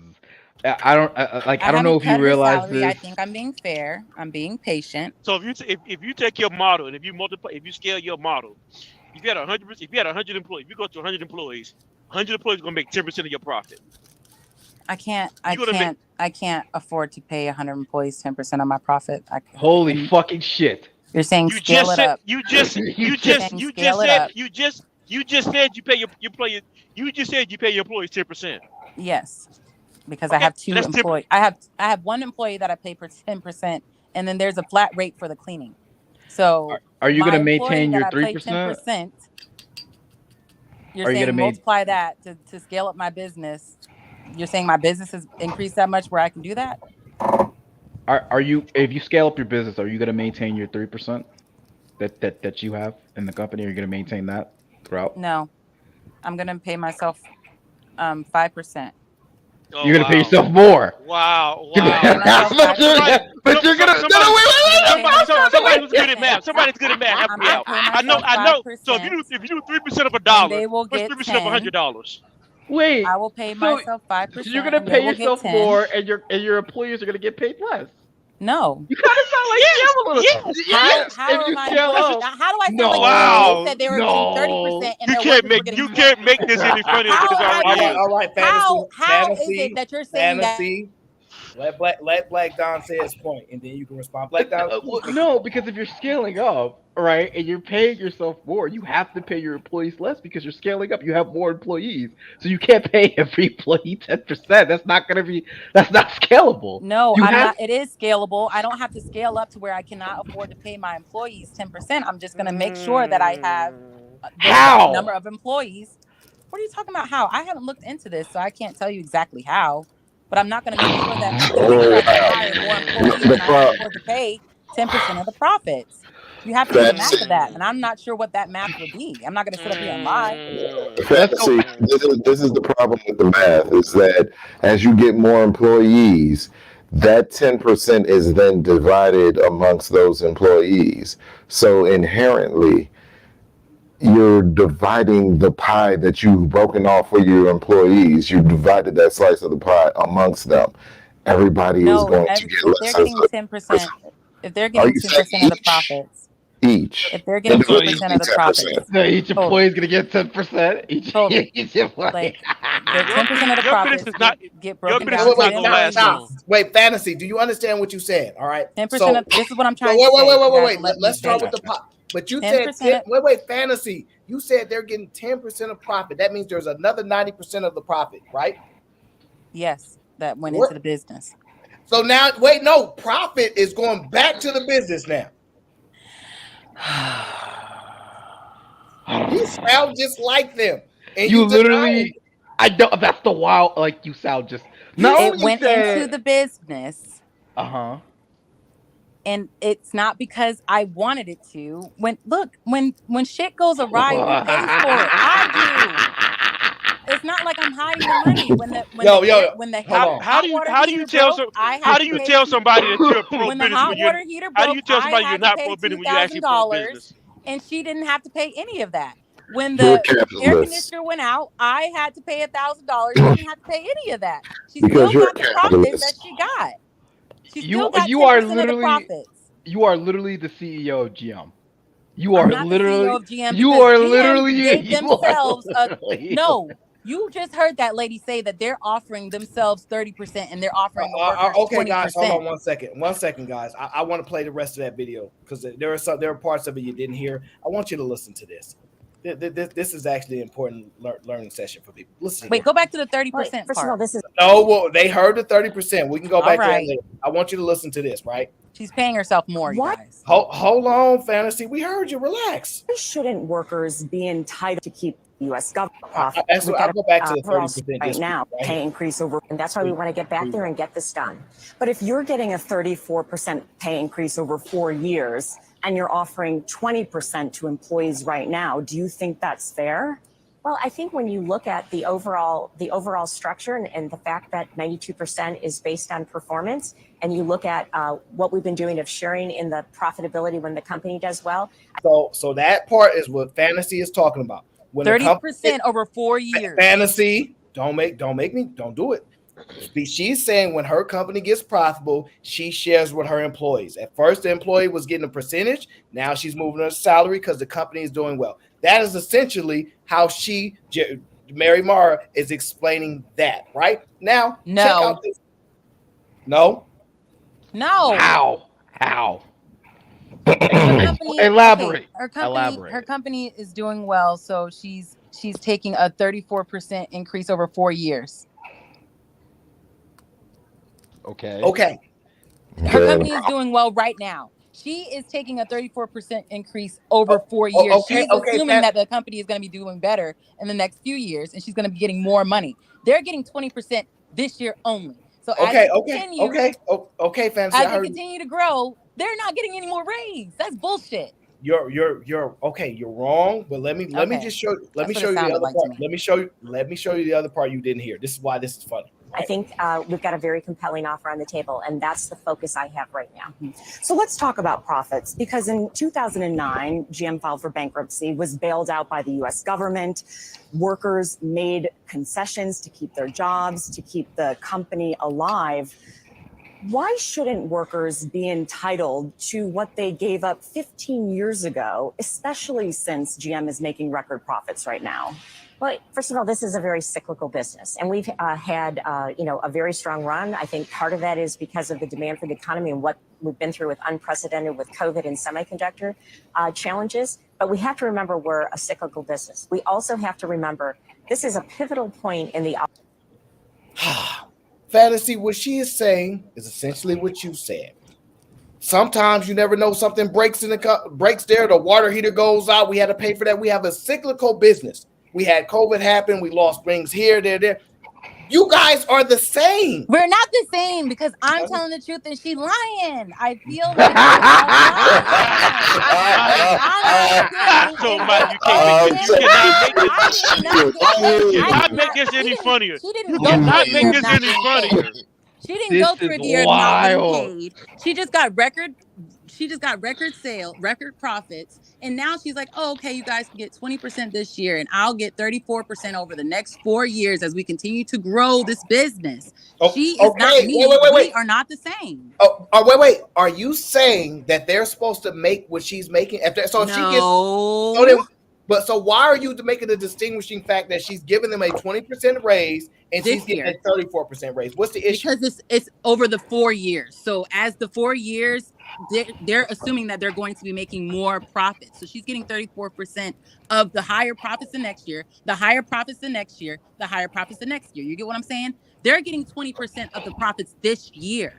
So as they go up next year, they're not going to get any money from that increase like she is. They're not going to get any money from that increase the following year like she is, or the fourth year like she is. Do you see how it's imbalanced? She's already getting 34%. No, because wait. All right, this is the problem that we're having, right? It sounds like you're saying her increase is going to go if the company makes more and more profit, she's going to make more and more. But then it sounds like you're saying if the company profits decline, those employees will get less and less money. Is that what you're saying? No.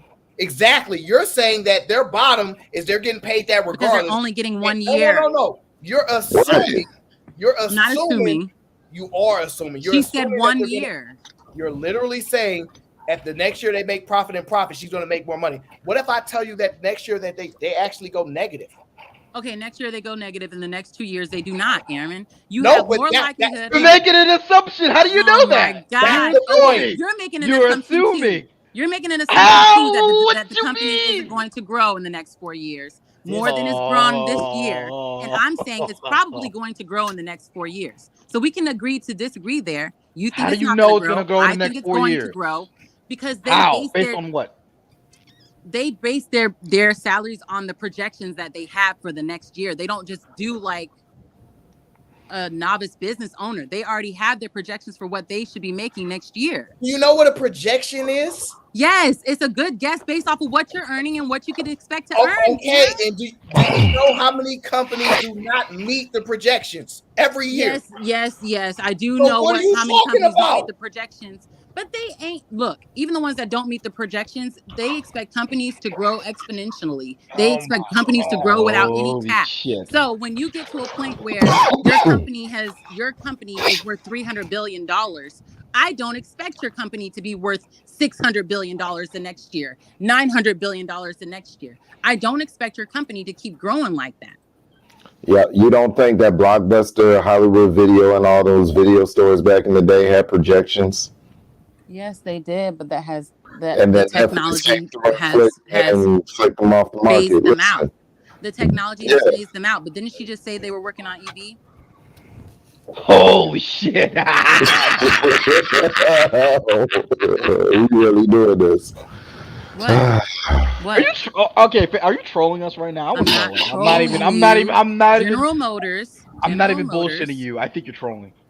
Like I'm so serious. Okay, Don. Like, Okay, I'm like no I'm not bullshitting. You. All I'm saying is she said that they are changing their business to no longer be focused solely on majority gas, and they're going to be making more electric vehicles. Okay, we're going back to the video. We're going back to the video. Here you go, Fantasy. This hold on, Fantasy. This is what I want you to hear, Fantasy, because this is important. This is probably the part you're struggling with. They are playing gotcha, Arnold. Hold on. Don't let's not talk to Arnold yet. This ain't his turn yet. I want you to listen. Shut up. I know. I just want you to listen to what she just said. Listen to this right. We have to remember we're a cyclical business. We also have to remember this is a pivotal point in the auto industry for everyone as we make this 100-year transformation from internal combustion engine vehicles to electric vehicles. We need to make sure we can invest in both to maintain the jobs that we have. And I think if you look at many aspects of the agreement, it is getting at the specific issues of some of the. Now, you may be unaware of things that are happening in the auto industry. So let us bring you up to speed. Do you know that a lot of these companies and their electric vehicles are not profitable. They are literally using the combustion. They're using the old model to fund the newer, less profitable model. That's literally what they're doing. So when you're talking about they're going over to electric vehicles, yeah, they're not making much money right now. With that, it's costing them money to do that. You understand that, yes? Yeah, I was gonna say that's why I was laughing. Basically, what he's saying Like, is, basically what AO said is the progressive is being paid for by the traditional. yeah, that's why I thought you were trolling when you said they're switching over to electric. I was like, there's no fuck. Like, you do realize they make literally no profit making those cars, right? Like, every company, not just like Ford. That's why I said you. That's why I asked if you were trolling or not, because I could not tell if you were serious. But like, She y'all not making a delineation between profit and income. She's saying profit, but y'all know she's talking about income. What's the relevance though? So you not sharing all 10% of the profit, right? Because she said there is no profit to share, right? No. She said that she the business owners. I'm a lonely old worker. I don't know nothing. I'm going by what she say. I just here listening to the old bossa lady. I don't know no better. But y'all know better than that. I don't know no all better. The money going into the mortgage and to paying the manager. I don't know those better. I'm listening to what she says. She said profit. Oh my God. Tomato. Oh, it's tomato. Income. Okay. It's not tomato. Profit and income. I understand that the profit is what you make after you've put the money into the business. I understand that. The income, it was lacking. Let's just be real. I was not making the income was lacking. The profits were definitely lacking. And I could not afford to pay myself and pay them. So I paid them and I put the money into the business until the next year. You walking into that now, okay? Was there a profit? There wasn't a profit. That's the end of that conversation. That's what I said. I was like, there wasn't a profit and I didn't make any money the first year. So it's like, I don't understand why they're trying to act like I'm the same as GM. I'm sure that they made money. You sure about it? Never mind. You're saying that the CEO didn't make any money? Is that what you're going to argue to me, Black Dawn? Nah. No. Wait. No, you're not, because I'm not gonna argue that. Right? No. Fantasy. Here's where your confusion is. Your employee is part of the cost of business, correct? Yes. So you're including her in the actual, when you said the income, you're including her in that cost, right? No, she's not in the income. No, but that's my point. So how I get my income. Listen. So how are you paying her? I pay her from the income that I get. So you're paying her from the income that you get, right? Yes. The CEOs are getting paid from the income that they get. Then, if that's your argument, no, they're not. Yes, they are. No, they're not. You're talking about her salary. You're literally talking about her salary. That's what you've been saying. Her salary is this and that. That's what you said. Yes. That's how they pay her. They're not paying her. They're not paying her based on what they get. Profits go to the stockholders. You tripping? You just heard what Arnold said? I'm confused. Are we saying profit and income I is the don't same need thing Arnold now? to tell me nothing. I'm going by what you're saying. You're saying you're paying people from the income. I'm saying they're paying people from the income. The CEO has a salary that you said that they should have to They're take. paying people from the income. That's irrelevant. All the pay is going to come from the income. That has nothing to do with the percentage of the income that they're using to pay themselves and pay their employees. Are we arguing that profit and income is the same thing right now? No, we're not arguing that profit and income are the No. Okay. I want to make sure that we're arguing that he's trying to say that he's trying to say that they're only paying them based off of the income that they're getting. They're only paying the CEO based off of what the income that she's getting, that the business is bringing in. So, no, I'm saying we're speaking to salary. Yes. We're talking about her salary. Yes. That's how she's getting paid, by the income that's coming in. Yes, but do you believe that she is taking pay cuts and not getting paid so that her workers can get paid? Because you're trying to say we're the same, and I'm telling you that we're not. So that's the big difference that I see. Do you see that difference? Wait, I want to make sure I understand your question. you're asking me, is she taking pay cuts so her employees can get paid? Yes. I could argue she is. Okay. She could get paid. Listen, based upon the comment, she could be getting paid $100 million a year, but instead she decides to take less. So no, she couldn't. What? Do you mean? She couldn't be. She has to. She couldn't afford to. So their company still needs to run. You can't just base it off the income and act like she can just get paid on all the income. The income has to go towards majority of the company, the workers too, and her. They all have to get their cut. So the income coming in, they have a bunch of Look at stuff Arnold. Look at Arnold. they have a bunch of equipment they need to buy for the business. Arnold, you jumped in that water. You jumped in that water. Arnold, too late, Arnold. You jumped in that water. You better stay on that sinking ship. Stay on that sinking ship. Don't look for no life vest now. Go down with the ship, Arnold. Too late now. Anyway, you want to be Captain Save Island? Yeah.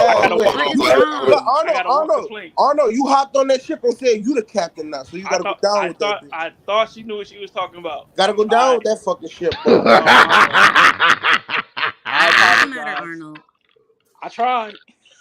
What's the matter, Arnold? He tried it. You kept talking too long. You should have stopped and you didn't have no profits. That's where the conversation should have ended. I didn't have profits. He went to another conversation. Right. And that's the end of your conversation. Your expertise ends at not having profits. After that, you got to let it go.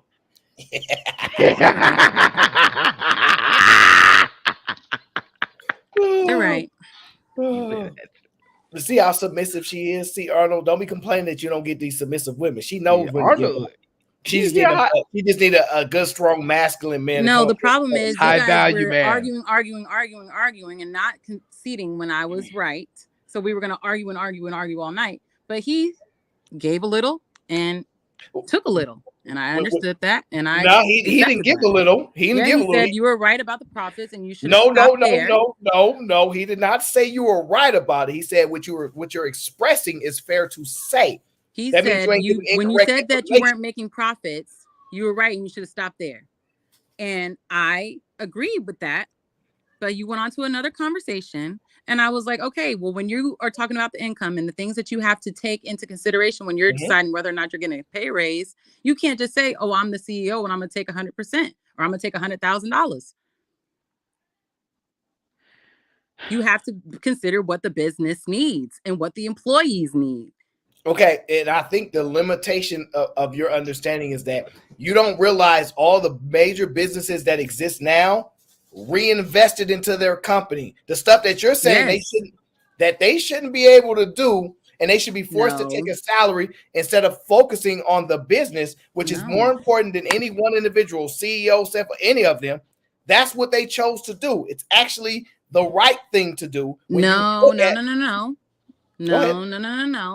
Because I'm advocating for them taking care of everybody, and you're advocating for them taking care of the business more than everybody else. Like everybody needs to be taken care of. The business comes first. You just said it. You literally just comes first, but everybody is still being taken care of. Oh, you can't say, "Hey, my employees are on food stamps, but my business is thriving." Fuck them. It's a problem. Wait. That's not a problem. Okay, it is a problem. Okay, no, well, we can agree. I think you are confused. You think the company is your daddy. You think it's their job to feed you. The company, I'm the daddy. It is my job to feed the kids. I'm the CEO. It is my job to feed the workers. It is my job to feed the workers. Black Dawn, let me get some of that bleach, dog. Let me get some of that bleach, dog. I'm ready to end it. Let me get somebody else talk about. Don't drink all of it, dog. Hey, let somebody else talk about their business. See, when Aaron's drinking, that ain't water. That's bleach, bro. He let me get some. Let me get some. Slowly but surely, I'm almost running out. So Fantasy, just to make sure I understand, right? You don't believe that when you see those posts that say you don't come to work to make friends, you come to work, get your paycheck, and get up out of there. You don't be supporting that, like, hey, sis, that's right. You don't be doing that. Yeah. Yes, you do, right? So my point. You're not there to make friends, but your analogy was you think you're the daddy and they're the kids, aka you're in charge and they're the ones. You're the one that's responsible for feeding them, paying them so they can eat. Yeah, that's the analogy that I took. What you're responsible for is what you agreed upon. And this is what we're trying to discuss with you. See, you keep going about what is right. I think what is right is everybody make $100 gazillion. Society don't agree with me. So I possibly be society wrong. doesn't agree with you. You're wrong. So what society have done, since they said Fantasy Island Girl is super emotional, we're going to remove the emotional side and we're going to come to an agreement. I have this job. Would you like it? Yes. Here are the terms and agreements. I'm going to pay you this amount of money other than every other week. Do you accept? Yes, sir. I need this job. All right, you're employed. That's it. I owe you what we agreed upon. What you're saying When you is renegotiate your salary, what is that? what do you mean? What is They're in the business. We're having this discussion because they're talking about renegotiating that salary. So you have to, after they have worked and they have showed you their value, they already did the yes and massa thing. They have already showed their value. Now you're coming back to them to tell them what they're worth now. You're jumping from point. You're jumping from point to point. So I'm going to deal with your first point first. You said you can't be on food stamps. Yes, you can. That's your choice. It's your choice if you want to be on food stamps or not. Not their fault. They promised you this. They promised you this, and they've done so. So now you're saying you want to renegotiate. That's fair. That's within your cards. I have no problem with that. If you're able to renegotiate the salary, that's fair. But they have been paying you what you agreed upon. And I understand that they were paying you what you agreed upon. That does not have anything to do with what I'm arguing about, though. You are saying they have to take care of everybody, and if they're on food stamps, that ain't right. And I'm saying it is right. What I'm paying you ain't got nothing to do with whether you on food stamps or not. That's your decision. No, you can't qualify for food stamps depending on your income. So then why you am I bring up not food paying stamps my in? employees? Why am I not paying? You're talking about me being a big business. Now I'm not a little baby business. Why am I not paying my employees enough for them to not be on food stamps? For them Why not did to they qualify take for the food job stamps? if you're not paying them enough? You're not paying them enough. You're not paying You them might not enough be able is to a problem. afford it though. What? Depending on what your business is, your 10% wasn't keeping that lady off of food stamps. What are you talking about? Yes, she wasn't on food stamps. How do you know? She told me she was fine. I'm not the only property she had as property manager. And she was making 7% there. And She gave you the default answer. She's not on food stamps. Right, but I'm saying that's not automatic. Just because you run a business don't mean I can afford to pay somebody X amount of dollars. I pay them what I can pay them, and they decide to work or they decide not to work. My job. I understand that, Arnold. I don't think you do. If I were a big company and I could afford to pay my workers so they're not on food stamps and I'm still not paying them because I'm the CEO and they are the peons, I'm a bad CEO. But see, you keep doing this again. You keep saying if I can afford. How do you identify affordability? There's many factors that go into whether you can afford something. A lot of it is the cost of running the business. So, and see, and the cost of scaling the business. And what I've tried to explain to you is that you keep saying these companies can afford to pay them more. Says who? Says who? Says a lot of people, Aaron. No. They can't. It's not says who. They cannot one afford person to pay. said it. They cannot afford to pay them nothing more than what they paying them. Well, that's all they can afford. We have to agree to disagree, Aaron. Okay, but how are you proving that they can pay them more? I can't prove it. Just so like you can't prove that they can't afford to pay anymore. Because you don't have you don't have the look into what they're actually putting their money towards, like I don't. Okay. It's called the market rate. Just to give you a spoiler, I'm just gonna put that's what the proof is. The market rate. There you go. I'm just gonna save you like 20 minutes of having to go back and forth. The market rate is what is you could prove of how much they need to pay them. All those factors: the cost of production, the cost of scalability, the cost of price of demand, the cost of the average market rate, all of that, all the cost of manufacturing, all of that is the market rate.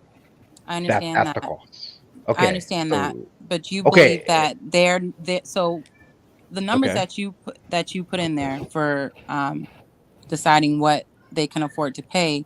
How do you know that they are running their business to be, so you're assuming that they're being good business owners and What they're is this? just What making is this? sure that they Stop are fair using to this good business their stuff. employees.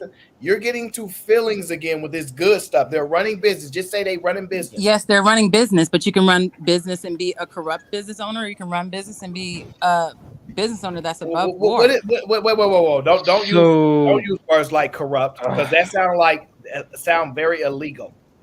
Okay. So if I pay you the market rate, I'm corrupt.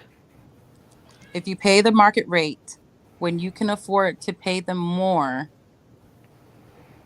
what is that saying about you? Why do you keep saying you can afford to pay them more? How are you identifying that? Stop doing that unless you're gonna substantiate that. That's where I'm confused. Like that's the market rate. Like that's what I can afford to pay you. That's why that's what's confusing me. So I think you're conflating market rate with average. Those two words are not the same. No, but I'm not talking about the average or assuming that they're the same. I'm saying that She's there's a getting lot of numbers hung up that go into on that, and net I believe income. that they are cheating the numbers so that they can pay their employees less because She's they're getting hung not up good on net business income. owners. That's what she's getting hung I up on. think net they're income. corrupt. What? I'm getting hung up on what? So with the union, it's a collective bargaining like a situation. They Yeah. open the books to the union to see what the profit and losses are, so they know what this So company when can they're afford. asking, so when they're asking for the raises that they're asking for, you're saying they know the numbers and that's why they're asking for it. Then how are you saying, okay, so you're saying the majority of those people that are looking at those numbers saying, hey, we're getting fucked over here. They're all wrong. And the CEOs, they're right with what they're paying. Listen, wait, stop. No, hold on. 1 second, brother. 1 second. What Black Don was trying to tell you before we even had to go way deep into this, because you wanted to do this, is that I do. You need these jobs. At the end of the day, you need these jobs. And let me tell you how I could have. Let me tell you how I could have. Hold on. Let me tell you I could have just knocked your point out a long time ago. But I decided to let you say this nonsense, right? You know what you told Black Don? They'll just go to somebody else that just pays them what they're worth. That's what you said, right? Now, the reason why that is so hilarious is that they wouldn't even be striking right now. Because if there was somebody else that they can just walk to get paid what they was deserved, they would go there. But They've can't. already put in so much work into that company, so much. That's what Black Don was trying to explain to you, but you didn't want to listen. No, they can leave. It's not like they cannot. There is leave. no. They have invested their time and their energy into this business. Fantasy. Fantasy. I want to be on your side. I really want to, but it's okay.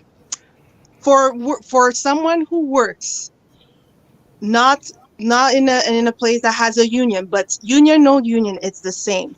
Someone said it's like you're watching a bunch of kids, and in a sense, it's right, because that's kind of what I do. Businesses are selfish, fine, but employees are sometimes even worse in terms of selfishness. Sure, they can say we want to be paid what we're owed, but the fact of the matter is not everyone deserves it, and not everyone's going to find it. The workers there that are striking, sure, they can leave, but where are they going to find let alone more, what the rate that they are working at right now? Where are they going to find it with the current set of skills and abilities they have? Where are they going to find it? If they were to all okay, we're dropping our picking lines, we're quitting, we're going where? Doesn't matter if it's higher. Where are they going to find it? Hey V, I can't tell you where they're going to find it. I can't. There you go. They're going to go to another automotive industry probably. Which one? I think. Wait, hold on. Which one? Because I think there ain't one. No. Wait. That automotive industry is going to see wait. What Hold on. Because I think all of them currently are in stupid English. Renegotiations. Like they're all the unions are negotiating their things. So which ones? Thank you. So the ones that go out of business because they do not bend and they lose their business, the other companies, they're going to take advantage of that. They're going to say, hey, which ones? I'm not going to lose my business. All of them are negotiating. Wait, listen, I know they're all negotiating. So okay, so then if one set says we're quitting, we're going to go over to, I don't know. The negotiations don't necessarily last the same amount of time. Can we agree there? You know, I think econ Can should we be like a agree there? I'm trying to make mandatory. sure we're agreeing as we go along. Can we agree that the negotiations, even though they're all working on negotiations, renegotiating right now, they're not all going to last the same amount of time, right? Jesus. So they're going to see the fallout, the backlash, everything that's happening from these strikes and this renegotiation, and they're going to either decide, hey, I'm going to lose this business because they're not going to bend, or I'm going to pay them more than what I want to, and the company isn't going to grow as exponentially as we expect, but it's going to continue to survive. Or because I work in business, that what can happen. I think there was one point in history where one company, I want to say maybe it was the air control people, that got all fired while they were renegotiating, and they end up rehiring. Or they're going to take all these migrants that are flooding by the thousands and say, hey, you know what? We're going to sink into training. It's going to cost us a lot, but we can pay them at the current rate. Yeah, they can That do can that. happen too. They can do all of these things, or they could take their business out of the U.S. They could do a lot of things. There are plenty of Yes. or they could negotiate in good faith and make sure they're paying the workers a salary so where they're not sitting here trying to leave their jobs every year, trying to strike with you every year.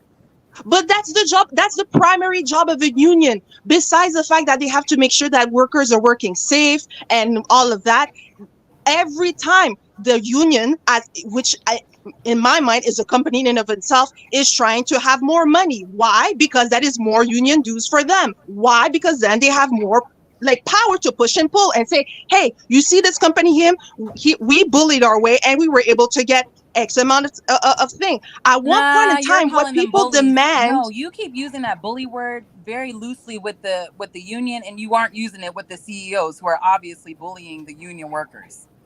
It's the You CEO can say the is same thing the other way. Wait, fantasy. How can Wait. you call the union workers the bullies over the person that has way more leverage than them? Like You don't they can get fire them to all they come want. work They at can my make migrants company. in there. How the fuck am I? Wait, but hold on, Fantasy Island. Hold on. The thing is, in a company of the size of GM and all these automotive companies, the CEO acts a little bit more as a figurehead than the one that decides everything. Because who decides everything in those large scale companies is the board of the exactly. But the CEO that has nothing to do. No, hold on. The CEO could very well wake up one morning and say, listen, I want to give all the employees 40%. That board of director could A, say no, and then B, push that CEO out of his seat because that CEO is crazy. So the CEO is a figurehead. Crazy, it's a pretty, it's whatever. So I'm not arguing for that because that is crazy. Well, you're arguing that they should say yes to 34% over 4 years. Against me, and that's not going to work. I'm not arguing but you're that saying they should be getting paid more than the CEOs or the same as the CEOs or even near what the CEOs are making. So why are you trying to act like I'm being unrealistic in my expectations? Never once I said that you said that. I'm just saying that if the CEO could very well say and say, you know what? Yes, 34% over 4 years or 40% over 4 years. The board of director will say, you know what? Our shareholders are not going to be happy. And in fact, I think this CEO is crazy. So no to your proposition, and let's make a vote of confidence. And you're ousted, and we're putting someone else who's going to align more with what we want, which is more profit in our pockets, more profit for the shareholders. Because if the shareholders are not happy, we're going to start sweating under our collars because it's our seats too. So this, like I said, the CEO is a figurehead. Like they make some decisions, but they're not the be all end all. I never said they were the be all end all. But I think at the end of the day, I understand that CEOs can get kicked out of their business, out of their own companies from the shareholders. I understand that. Most can. So Fantasy, what you're saying is when you say pay their employees, are you saying they should pay their employees what they promised to pay them? No, I think they should pay their employees as inflation rises, as the cost of living goes up. They should be finding ways to. They should be finding ways to. That is the market rate. Ensure that their employees are getting a raise every year. That is the market rate.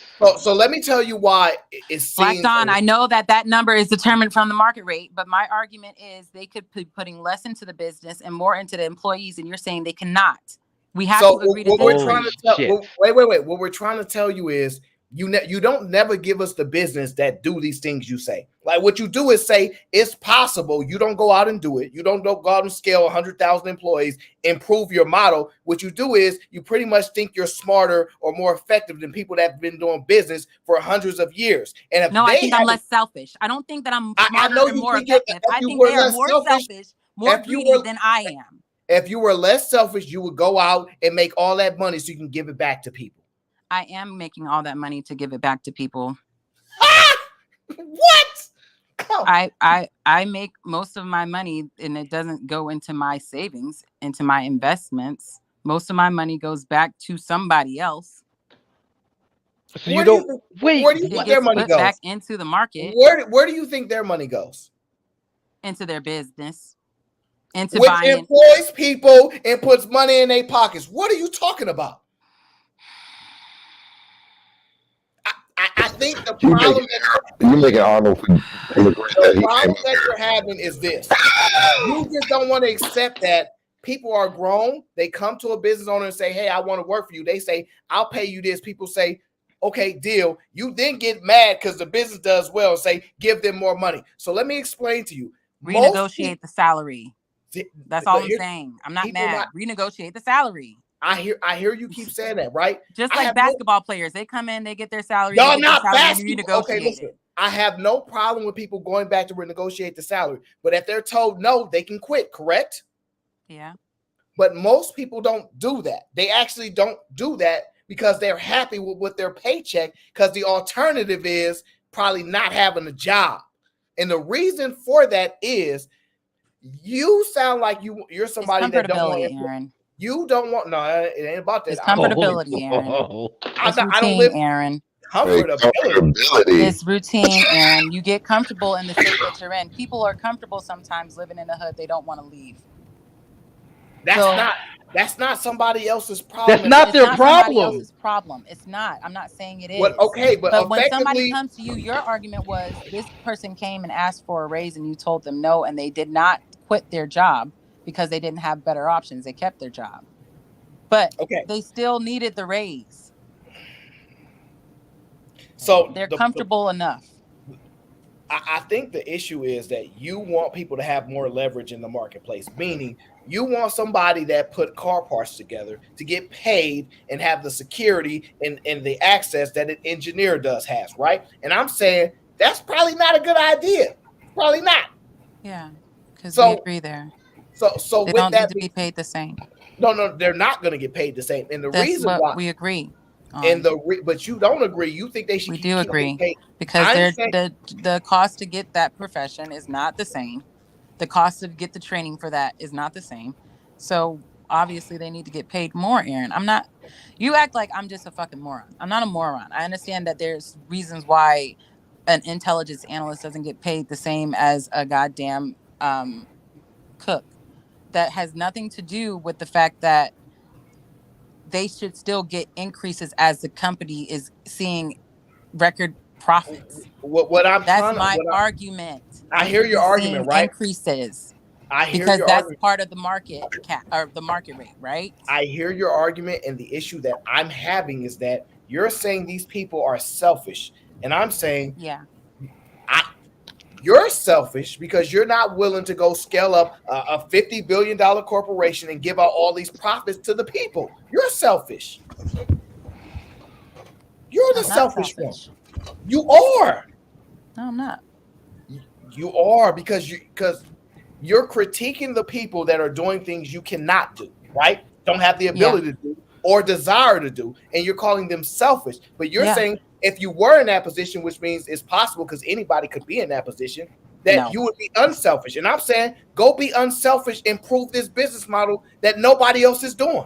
I am being unselfish. I'm doing it right now. No, you're I'm not, not- because I'm you not have gonna start less out- than 5 employees. What are you talking about? You got to start somewhere, Aaron. Can I And ask I'm starting out in Nancy- a model that I will advocate for in the future. You should not be paying your workers to where they cannot afford to live and your business cannot afford to scale and your employees starve. All I'm right, sorry. Can I okay. ask Fantasy Island Girl a Go question? go real quick? ahead, but we want to get the Yeah, I'll blue be Tyler Ken. I'll be real quick. I'm sorry. Yes.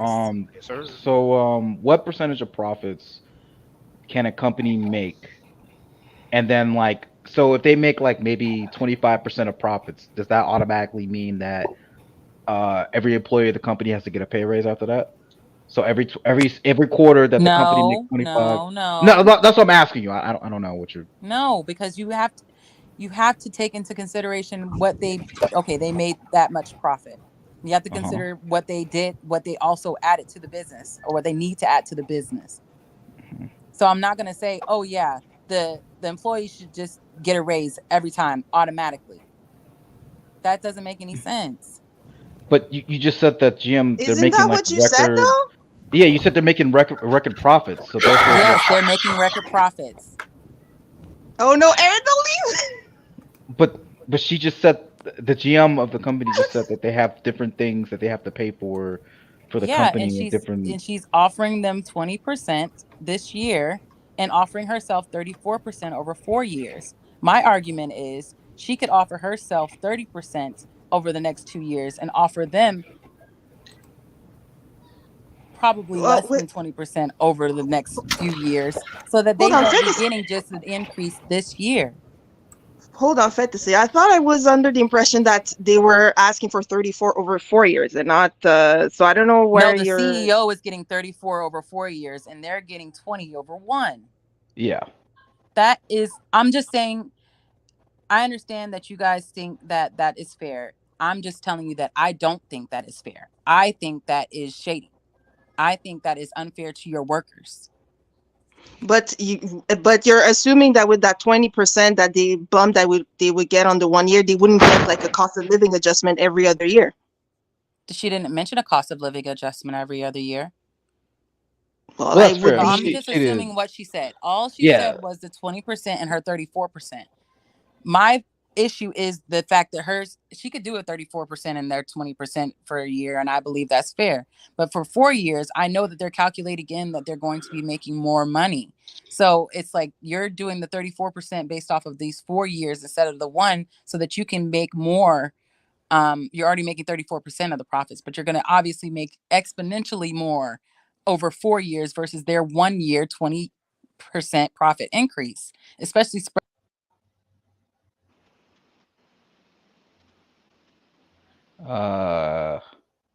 Mhm. I think I got lost in the numbers. I think the people are embarrassed for her, and they're like, please, Lord, stop her from talking. She's embarrassing people. I really think that's what's going on here. What ultimately what I'm trying to see, I wanted fantasy to understand this, right? Because Black Don, even though he's usually very toxic, he's actually not being toxic at all today. He's been extremely analytical and giving great business advice, right? He's trying to get you to understand market rate, and there's a reason for that. Why should I pay you more than the guy in the same industry as me is willing to pay you? Why? Please explain that reason, and then we can come to some middle ground here. Why would I pay you more? If the market rate is $10,000, I'll pay you $10,000. Why would I pay you 11 or 20 or 30? Why would I pay you more? I just don't understand where she getting these imaginary numbers from of why people should pay more. I just don't get it. Now, she says, because you're a better CEO than them, you aren't as selfish. What is this thing with selfishness? But it has nothing to do with selfishness. If a company decides to pay a little bit more than market rate, is oftentimes to be more competitive. If they're already in a situation where it's hard to recruit people and everybody's like headhunting each other, so they're just gonna offer a little bit more, or they already know they're at the they already know they're at the top of the industry and they want to keep it that way, so they offer a bit more. That's usually just that. But that's the exact answer. That's how you create competition in the marketplace. See, you get people to come to their own conclusion. The only way I'm gonna pay you more is if I need to outbeat my competitor. But if I don't have a competitor, I'm gonna pay you the least amount of money. But in business, in order to get to the market, right, we have to compete. So if I want to beat Black Don Enterprises, well, I'm gonna offer a little bit more or he might match it. Or he may give you some type of incentive, or say he lives closer to your home, or something. But what Black Diamond is not going to do is this. Me and Black Diamond are direct competitors in the same industry, right? And we do similar income, right? We do similar income. What he's not going to do is say, I really want to put Aaron out of business, so I'm going to pay all the employees $25,000 more than each of his employees. That is idiotic. Like, it's insane to think that any business people are going to do it, because none of them are doing it, because it's not sustainable. And even though there are projections in business, they are just projections. And anything can to check. Let me give you an example, since we in this automotive industry. Let's just say a recall of 200,000 vehicles costs, I don't know, the company a few M's. That changes the balance sheet. That changes the projections. Like, all of this stuff can happen in business, and most things does happen in business. I don't understand why she thinks people are mean or bad because they don't want to give you more money. Like, you think the money is determining if you're good or bad? That's where we're getting to some spaces now. I think she's under the impression that we live in just like some crony capitalistic world, and everyone's just evil, and they're like fat cats with like money bags, each like their hand with the fat cat with the monocle thing. I think that's what she. I think that's what she does too. I think she really believes that. I think she's tripping over the pay gap. No, I don't think she believes in the pay gap. But anyway, blue collar, Ken. You said you agree with Fantasy. I wanted to know what you agreed about her with. Yeah, I do agree with Fantasy Island. It's the pay gap. Let's say Walmart, for instance. Speak up louder. Come on now. I want to hear you. Yeah, you're kind of low. Hello, can you hear me? Okay, let's take Walmart, right? Uh-huh.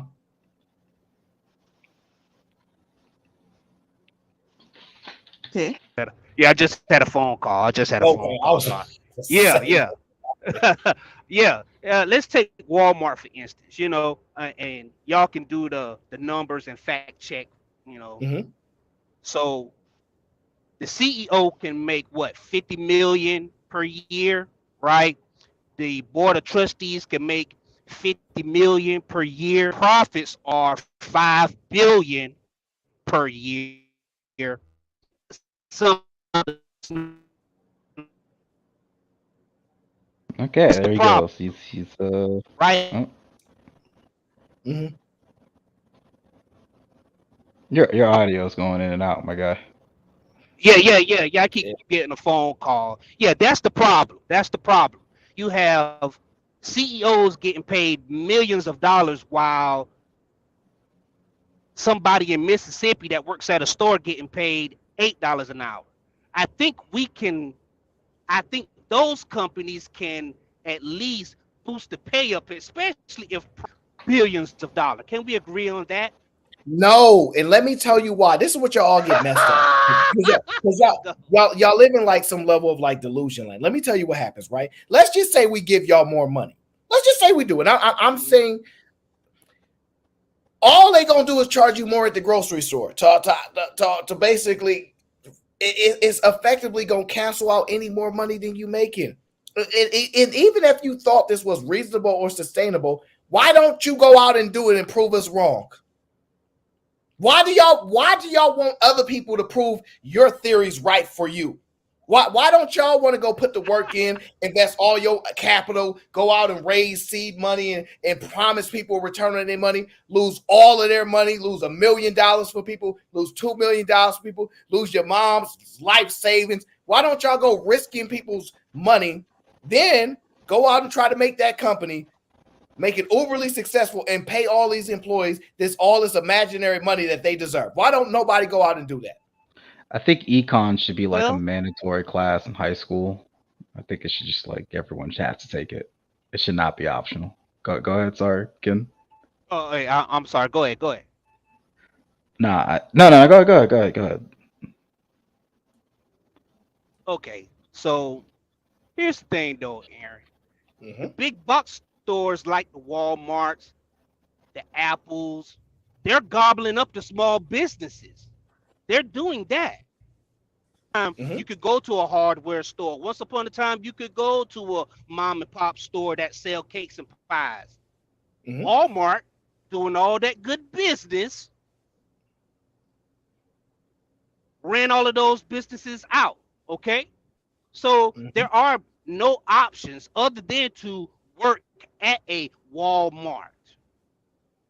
And if profits are what they are, pay the lowest man on the totem pole somewhere closer to the CEO. Don't have to be 10 million, but damn, we can do better than $8 an hour. Wait, what's somewhere closer to the CEO? Because 8 an hour. Okay, never mind. Go ahead. If you could do better than $8 an hour, you would. You can't. Why y'all sitting here acting like y'all can? What? This make no sense. Listen, if I could do better than $11 an hour, I would. But most people cannot. We're gonna be happy with our $11 and go home. Well, why y'all keep making up these random scenarios that people they can do better? No, they can't. No, they can't. Why y'all keep making this stuff up? They don't want to do better. Say that. No.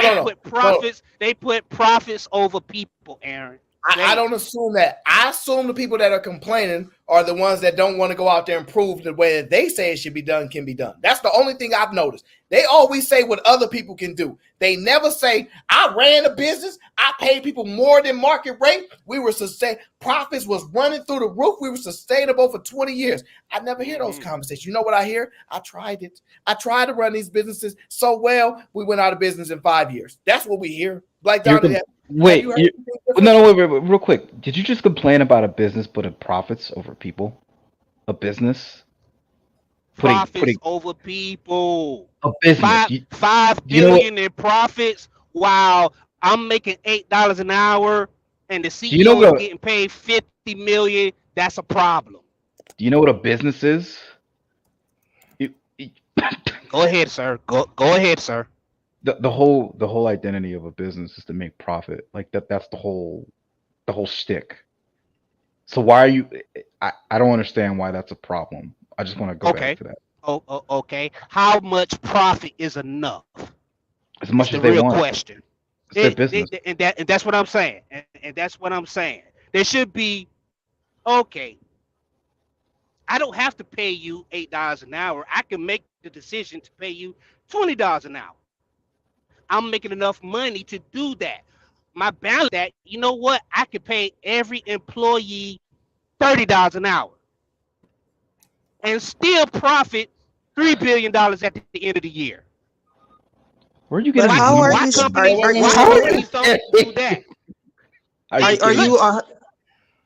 And I say that, and I say that because I understand that there's differences between in the States being, I guess, the minimum wage is $8 an hour. In Canada is different, but hey B, well, let me try this with people. Let's see if this works. All right, y'all speak directly to the 1%, the Fortune 500 companies, right? Which is literally the 1%. There's over probably 6-7 million businesses in the United States of America, right? You're talking about roughly 1,000 of them, which is less than 1%, right? That's what your arguments are, right? Well, if y'all felt so strong about what y'all saying, won't y'all go work for all the other companies? Wait. Oh, they can't afford to pay y'all? Oh, so the other companies pay y'all more and y'all still complain. Think about what y'all saying. Think about that. Y'all, the companies y'all referencing are paying you more than the 6 million other companies are willing to pay y'all. The ones that are not greedy, the ones that are not chasing profits over all that stuff, humans and all that stuff. Y'all don't want to go work for them to put the other ones out of business. Why not? Because y'all selfishly like more pay and the benefits y'all get working for them. Because y'all could go work for all those other companies. Y'all choose not to. Y'all don't have no self-accountability. Businesses have accountabilities as well. That's the whole reason of doing business in the community anyway. Everybody has their own accountability. If I'm the big dog, I'm supposed to take care of everybody. That's the accountability that I hold as a big company. I know. J-Hub says, look. J Hub says, why pay employees more when you can keep wages low and hire more employees to increase productivity? And you know what? Here's the thing. I like productivity. That's. I think companies should pay productivity. I think companies like Walmart should pay productivity because here's the thing that there's just one flat rate when you come in the door. Let's say $8 an hour is the flat rate for coming in doing your job.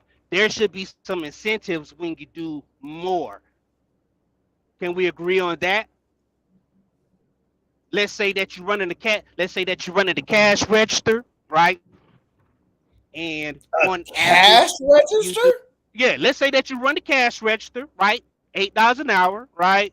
And on average, you 20 customers come through your line, okay? That's the baseline. Let's say, but on a good day or Saturday, you may do 40 customers. You should get a pay in productivity. Can we agree on that? Nope. No. You know what? People like you, But that's Aaron, part and that's part everybody of the else that performance agree with you evaluation. are the problem. That's the problem. Blue collar, That's the scenario that you're wait. explaining is part of the evaluation, the performance review. If someone is consistent, if the baseline is 20 customers in not even in a day, in an hour, let's say, and the person is consistently doing 30, 40, 50, that's going to reflect in their evaluation, and then they'll get maybe an end of year bonus. That's what it's for. All right, let me ask you this real quick.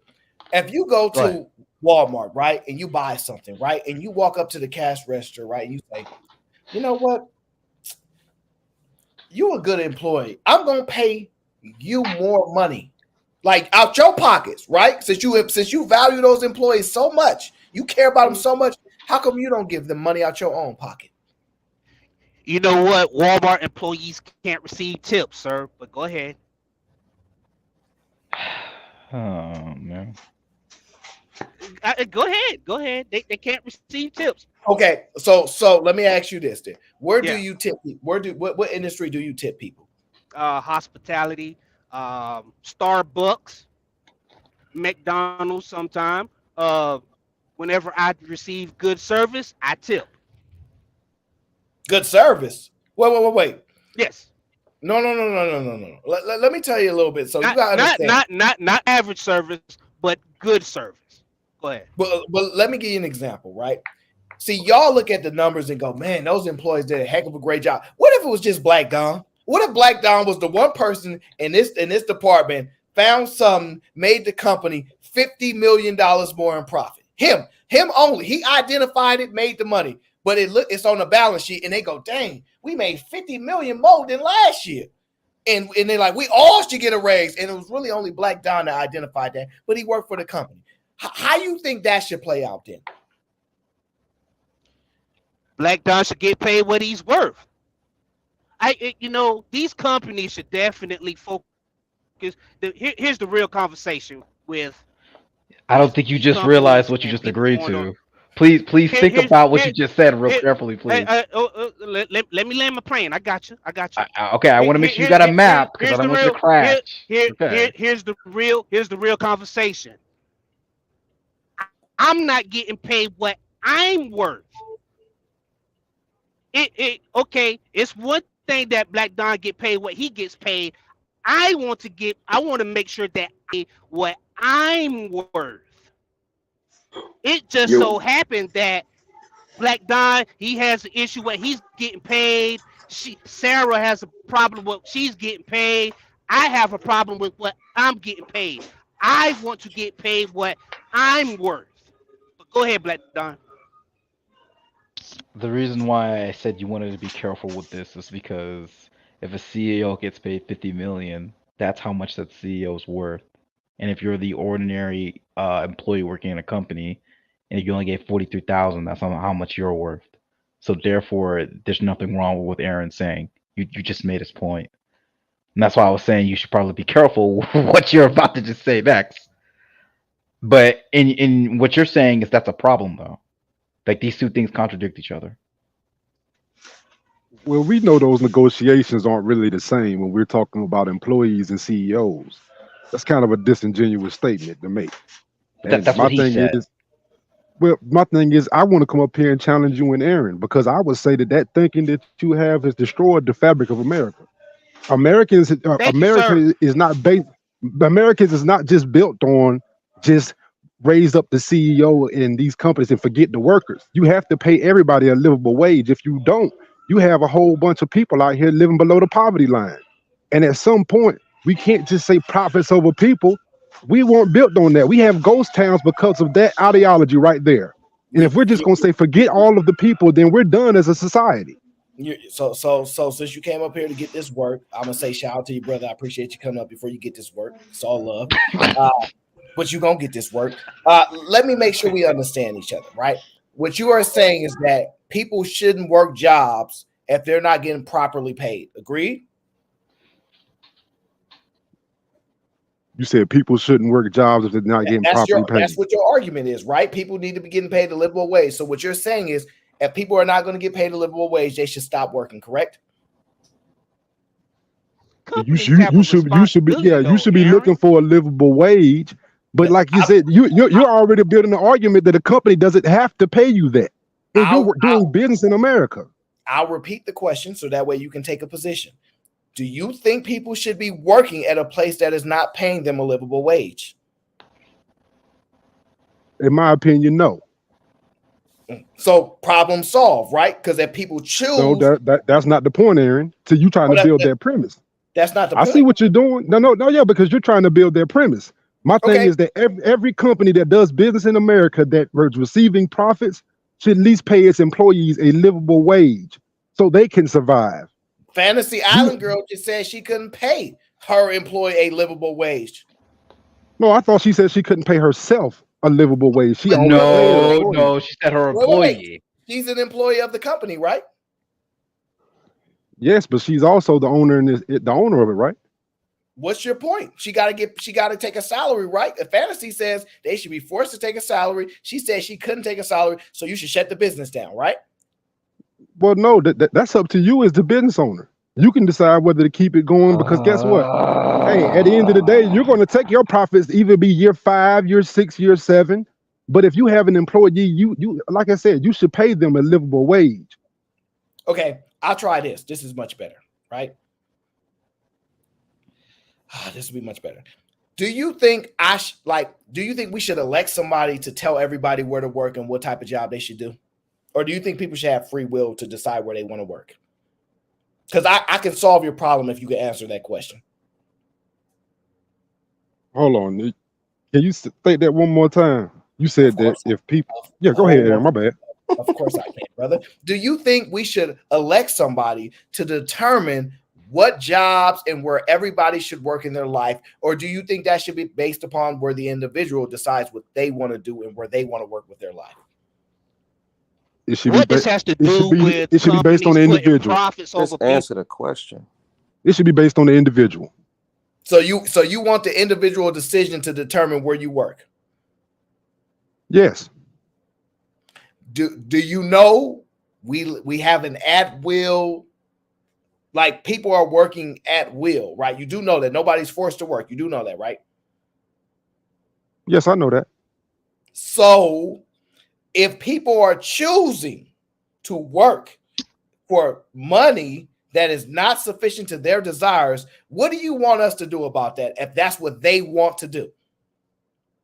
Well, I have a question for you. Do they have any other choice to work for anybody else? My thing is, we just talked about the market rate, Aaron. If you're in a field, you have no ability to raise that market rate. You have no ability. You think you have ability to go in and negotiate and say that, hey, for managing this, say if I'm managing a store, I want to make $150,000 and the market rate is $80,000. You don't have that ability to go in there and decide what your salary is going to be. They're going to tell you what they're offering you in that range. So my thing is making our point though. So you keep saying you're worth this, and we're telling you you're not. So you're agreeing that you're not worth that. Not necessarily. Like I said, if the market is only paying a certain amount, and you feel that you're worth, Yeah, it's whatever you can get. But at the end of the day, if you have people that's not even paying a livable wage, you got people that can't even live in these. Our parents didn't come up in America like this. Our parents were able to work jobs, buy homes, buy cars, raise their children. Are we just But it's negating the not fact that we don't necessarily. have inflation? We don't like It's not our necessarily the income is business. not keeping up with the same rate of inflation, and we know that. But we It's want to not. sit here and act like that these Oh, companies are paying what they were in the past let me according to explain to you inflation. why. Let me explain to you why that is. And Havy, I'll get to you because I know you want to get in here. It's because everybody wants to consolidate in the same markets. Everybody wants to be in New York City. Everybody want to be in the big city where all the money at, where all the population at. If everybody was spread out better, then you look at a different economy. But people's selfish desires to say, I like warm weather. I don't like snow. So I'm going to do this. It all affects everything. So if you have an abundance of applicants that are applying to your look, if I have 100 people right here, right? Let me give you an example. I have 100 people and I say, I'll pay you $20 to go slap that person. And you know what somebody gonna say? I do it for 19. Word, you do it for 19? And somebody go, I do it for 18. 18? Anybody else will take it? Man, I need this money. I do it for $10. That's kind of how society works. If you give me an abundance of people to choose from, I'm going to pick the one that is going to be the most cost efficient for me. I'm not going to just give you money just because to give you money, because that's supposed to make you feel better. It's not the smart or best business choice. And I'm going to tell you why. Because most people don't even know what to do with their own money. They don't have no clue. They game goofy, dumb, don't have no money management skills, don't nothing. So the money is better left with Elon Musk so he can go make another company and another thing that benefits society. No, you just don't like the truth. People follow industry, Aaron. No, Industry can come right now and spring up a town. People follow industry. So it doesn't really matter where people want to go live at. They're going to live at where they can work and get a livable wage. They follow industry more than their wants and their needs. I mean, and where they want to be at, not their wants and needs. And also, Aaron, here's the thing.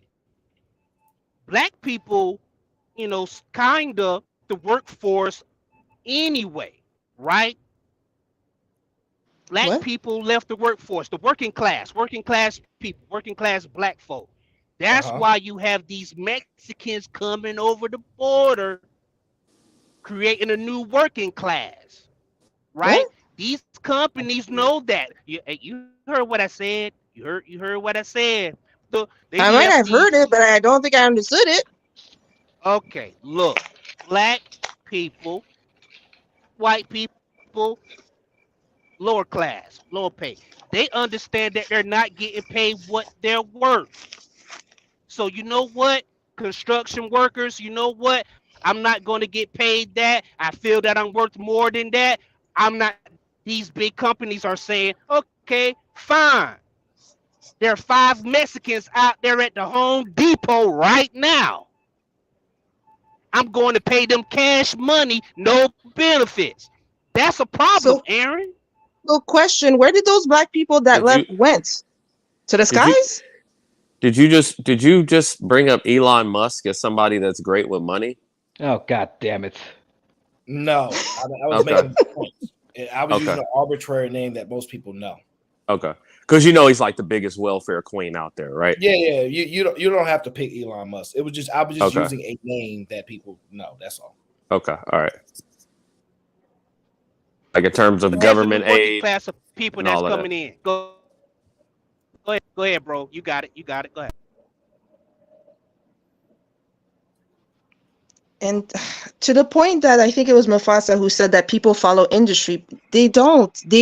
Especially if someone goes to a new country, immigrates, they'll go to a major city center. Why? Because there's already a concentration of whatever nationality there are, and so therefore the companies can just go and function and pick whatever. For example, for my line of work, I could very well go work up north, like Arctic people, like the Arctic Circle with First Nation people over there. I would probably be paid six figures easily, but I might know because for my particular situation, I cannot. But if I don't know, put me 10 years earlier, yeah, I'd go there. So it has nothing to do with the industry. It's the location. Go farther away in the city center. They will pay you in consequence because those areas want the sound like some people. of your people are coming across the border right now. Do you even know who I am? But whatever. So Well, the thing is, Eric, is that your dad? Who? Blue collar. Is that your dad? No. Oh. Is Mufasa your dad? Yes. Oh We know. God. Well, I I still was think saying people the follow real one. industry, man. I still think people follow industry. Like I said, you talk about the interior No, of they these big don't. They cities. follow welfare spending.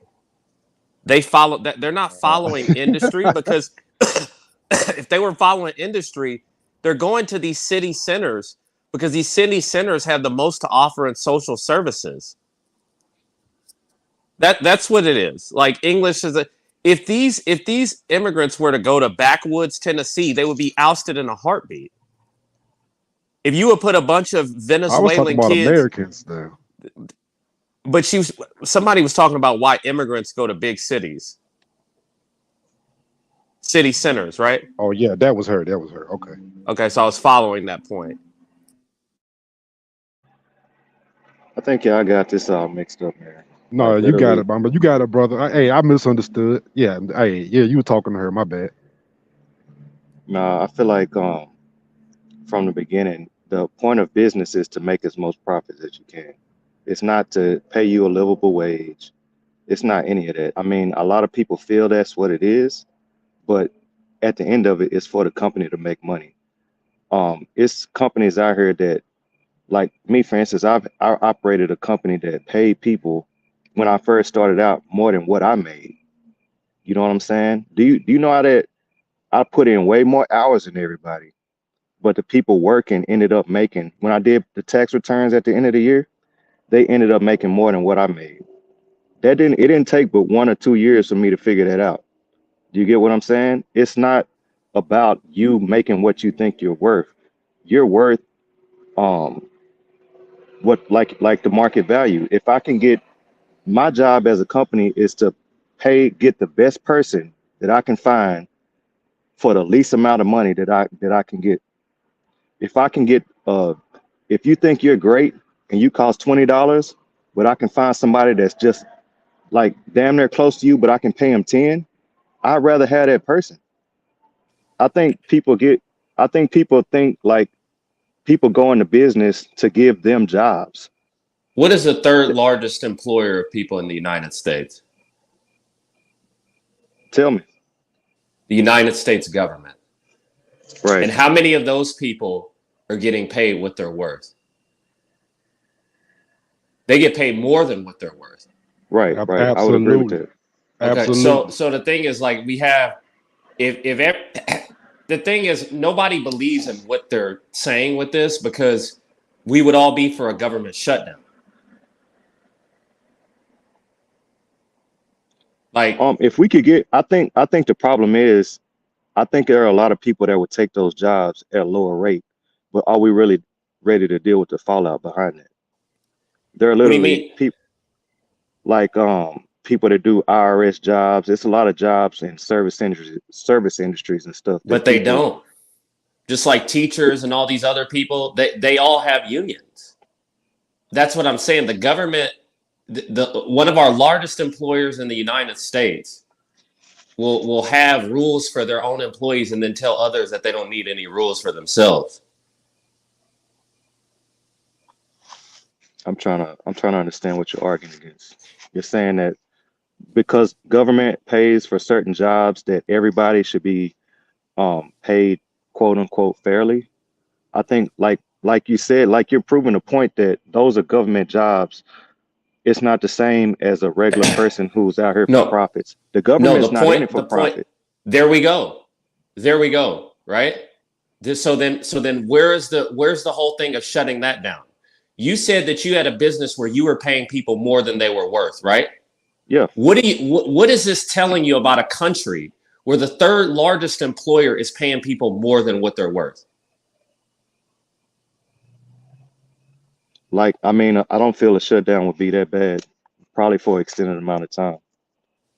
That's me. I can survive it. Some people can't. Yeah, no, I got you. You can survive. No, a lot of people who live outside of the Northeast and the West Coast can, but we won't ever let that happen. That's a problem. If it's not even a threat for the government to even shut down, then the whole thing is just, Yeah, then they can smoke keep and on. mirrors. Well, there you go. There you go. Then they can keep. They don't have to build a border wall. They can keep on doing what they're doing, which is what's going to continually happen. Yeah, and what they're doing is better for capitalism. Like what they're saying, That's wrong. you keep letting Venezuelans and Guatemalans That's come across wrong. the border. No, you keep What letting Venezuela. you You don't keep know what letting. you're. Where in Adam Smith Wealth of Nations does it say to let? Where does capitalism come from? This is the funny thing about people that always use this capitalism argument. No. Where, I mean, listen. I'm in Texas. I'm in Texas right now. Texas so has some of the lowest wages because it's people coming across the border that work twice as you hard as the said it people was that's been here that's capitalism. complaining. What do you mean they work twice as hard? There's no statistic for that at all. Like show me where the people who are working as Do forklift. Show me where the people who are working as forklift operators work more hours than attorneys or doctors. No, forklift operator is an easy job. I'm talking about the guy that's building the overpass that's out there in 100 degrees, sweating Uh-huh. his ass off, building And you're fucking telling roadways and shit. and you're telling It's me not. It's not. that hold on a second. It's Number one, you're jumping from point to point. Number one, where in capitalism, because you said capitalism, where in yes. capitalism does it say to allow to have unopened borders and allow immigrants? Where? No, I'm saying I didn't say that. I said that the fact that it's happening is literally allowing lower people that will accept a lower wage into the You system. said that was a part of capitalism. Where? I just explained it. That when you let more people Where are in, you getting this information from? And Adam, so the thing is, people who use capitalism never studied People who say stuff like, "Well, this is capitalism," most of them never studied capitalism. Where in Adam Smith, The Wealth of Nations, which is the guidebook for capitalism, where does it say to allow open borders and illegal immigration? Where does it say that? that's not what I was arguing against. That's But what you you're brought bringing up up. capitalism, though. So that's not the system that we're living in right now. No, we're not. Because you wouldn't have taxes as high as you have. You wouldn't have a government that's the third largest employer of people in the United States. You wouldn't have that. I would agree. I would agree that it's a mixed economy. It's not just straight up capitalism. I'll concede Okay. that point. I would concede that point. But like I said in Texas, the point that I made, we're both right. And I think we're kind of arguing different points. In a total capitalistic society, it would be different. But the point that I'm making is the more people that are allowed into the country, you give the opportunity for people to come in and work at a lower wage than somebody else would say is not a livable wage. It's a livable wage for them. So then the system continues to work. And you that's a continue to problem. keep making money. What system? What system? Working conditions don't improve. That's number one, right? That's not a part. That's not a part of. Dude, this Who is not cares? how Who America. This is cares? well. Who cares People have about cared working throughout conditions? people have cared throughout generations. Do you know how many laws have been passed to prevent these things from happening in order to preserve? Where do you think workman's comp came from? You tell me who Okay, cares? and that's going back to the mixed Where do you economy think? Where type do you thing. think? Okay, but that's what the idea that this is just what all people have wanted is ridiculous. When illegal immigrants come in, it ruins things for everyone, including the common worker. It ruins the point that you're trying to make. It It inflates. ruins the point that you're trying to make. No, you don't have a point. It inflates. You want to talk about Texas? What were housing prices 2 years ago compared to today? What were rental rates 2 years ago compared to today? It's went up almost. It skyrocketed. Yeah. And that's what happens when you allow people to flood in to these cities. It's not the people. It's not the working class people. It's the Californians and other people who are trying to come take advantage. No, that's wrong. So you're telling me. So you're telling me there's been more of a people- migration. You just said a minute ago it was so a minute ago it was the people from south of the border. Now it's the Californians. So you're telling me that the people from south of the border that are coming over here building these overpasses or buying $400,000 homes? No, what I'm telling is you that what you're trying to say? What I'm telling you is this: when you have 7 million people 7 million people come into do you know how many people that is? Come into a country over the last 2 years. That affects population. That affects rental rates. That affects demand. Yeah. I Okay. think we have a Simple, housing like building problem. If we can but according to you, they all can build overpasses. So we shouldn't have a housing problem because they're all building new homes, right?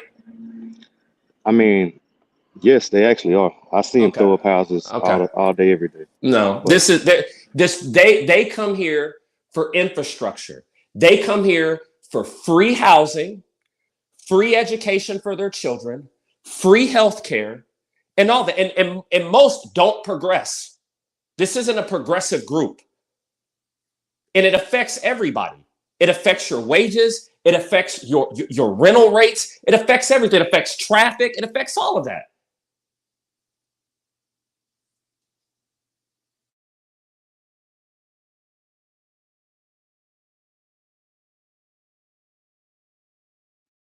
Yeah, I mean, I guess it also, it also affects that, the wages that people are getting out here in the private economy, in the private sector.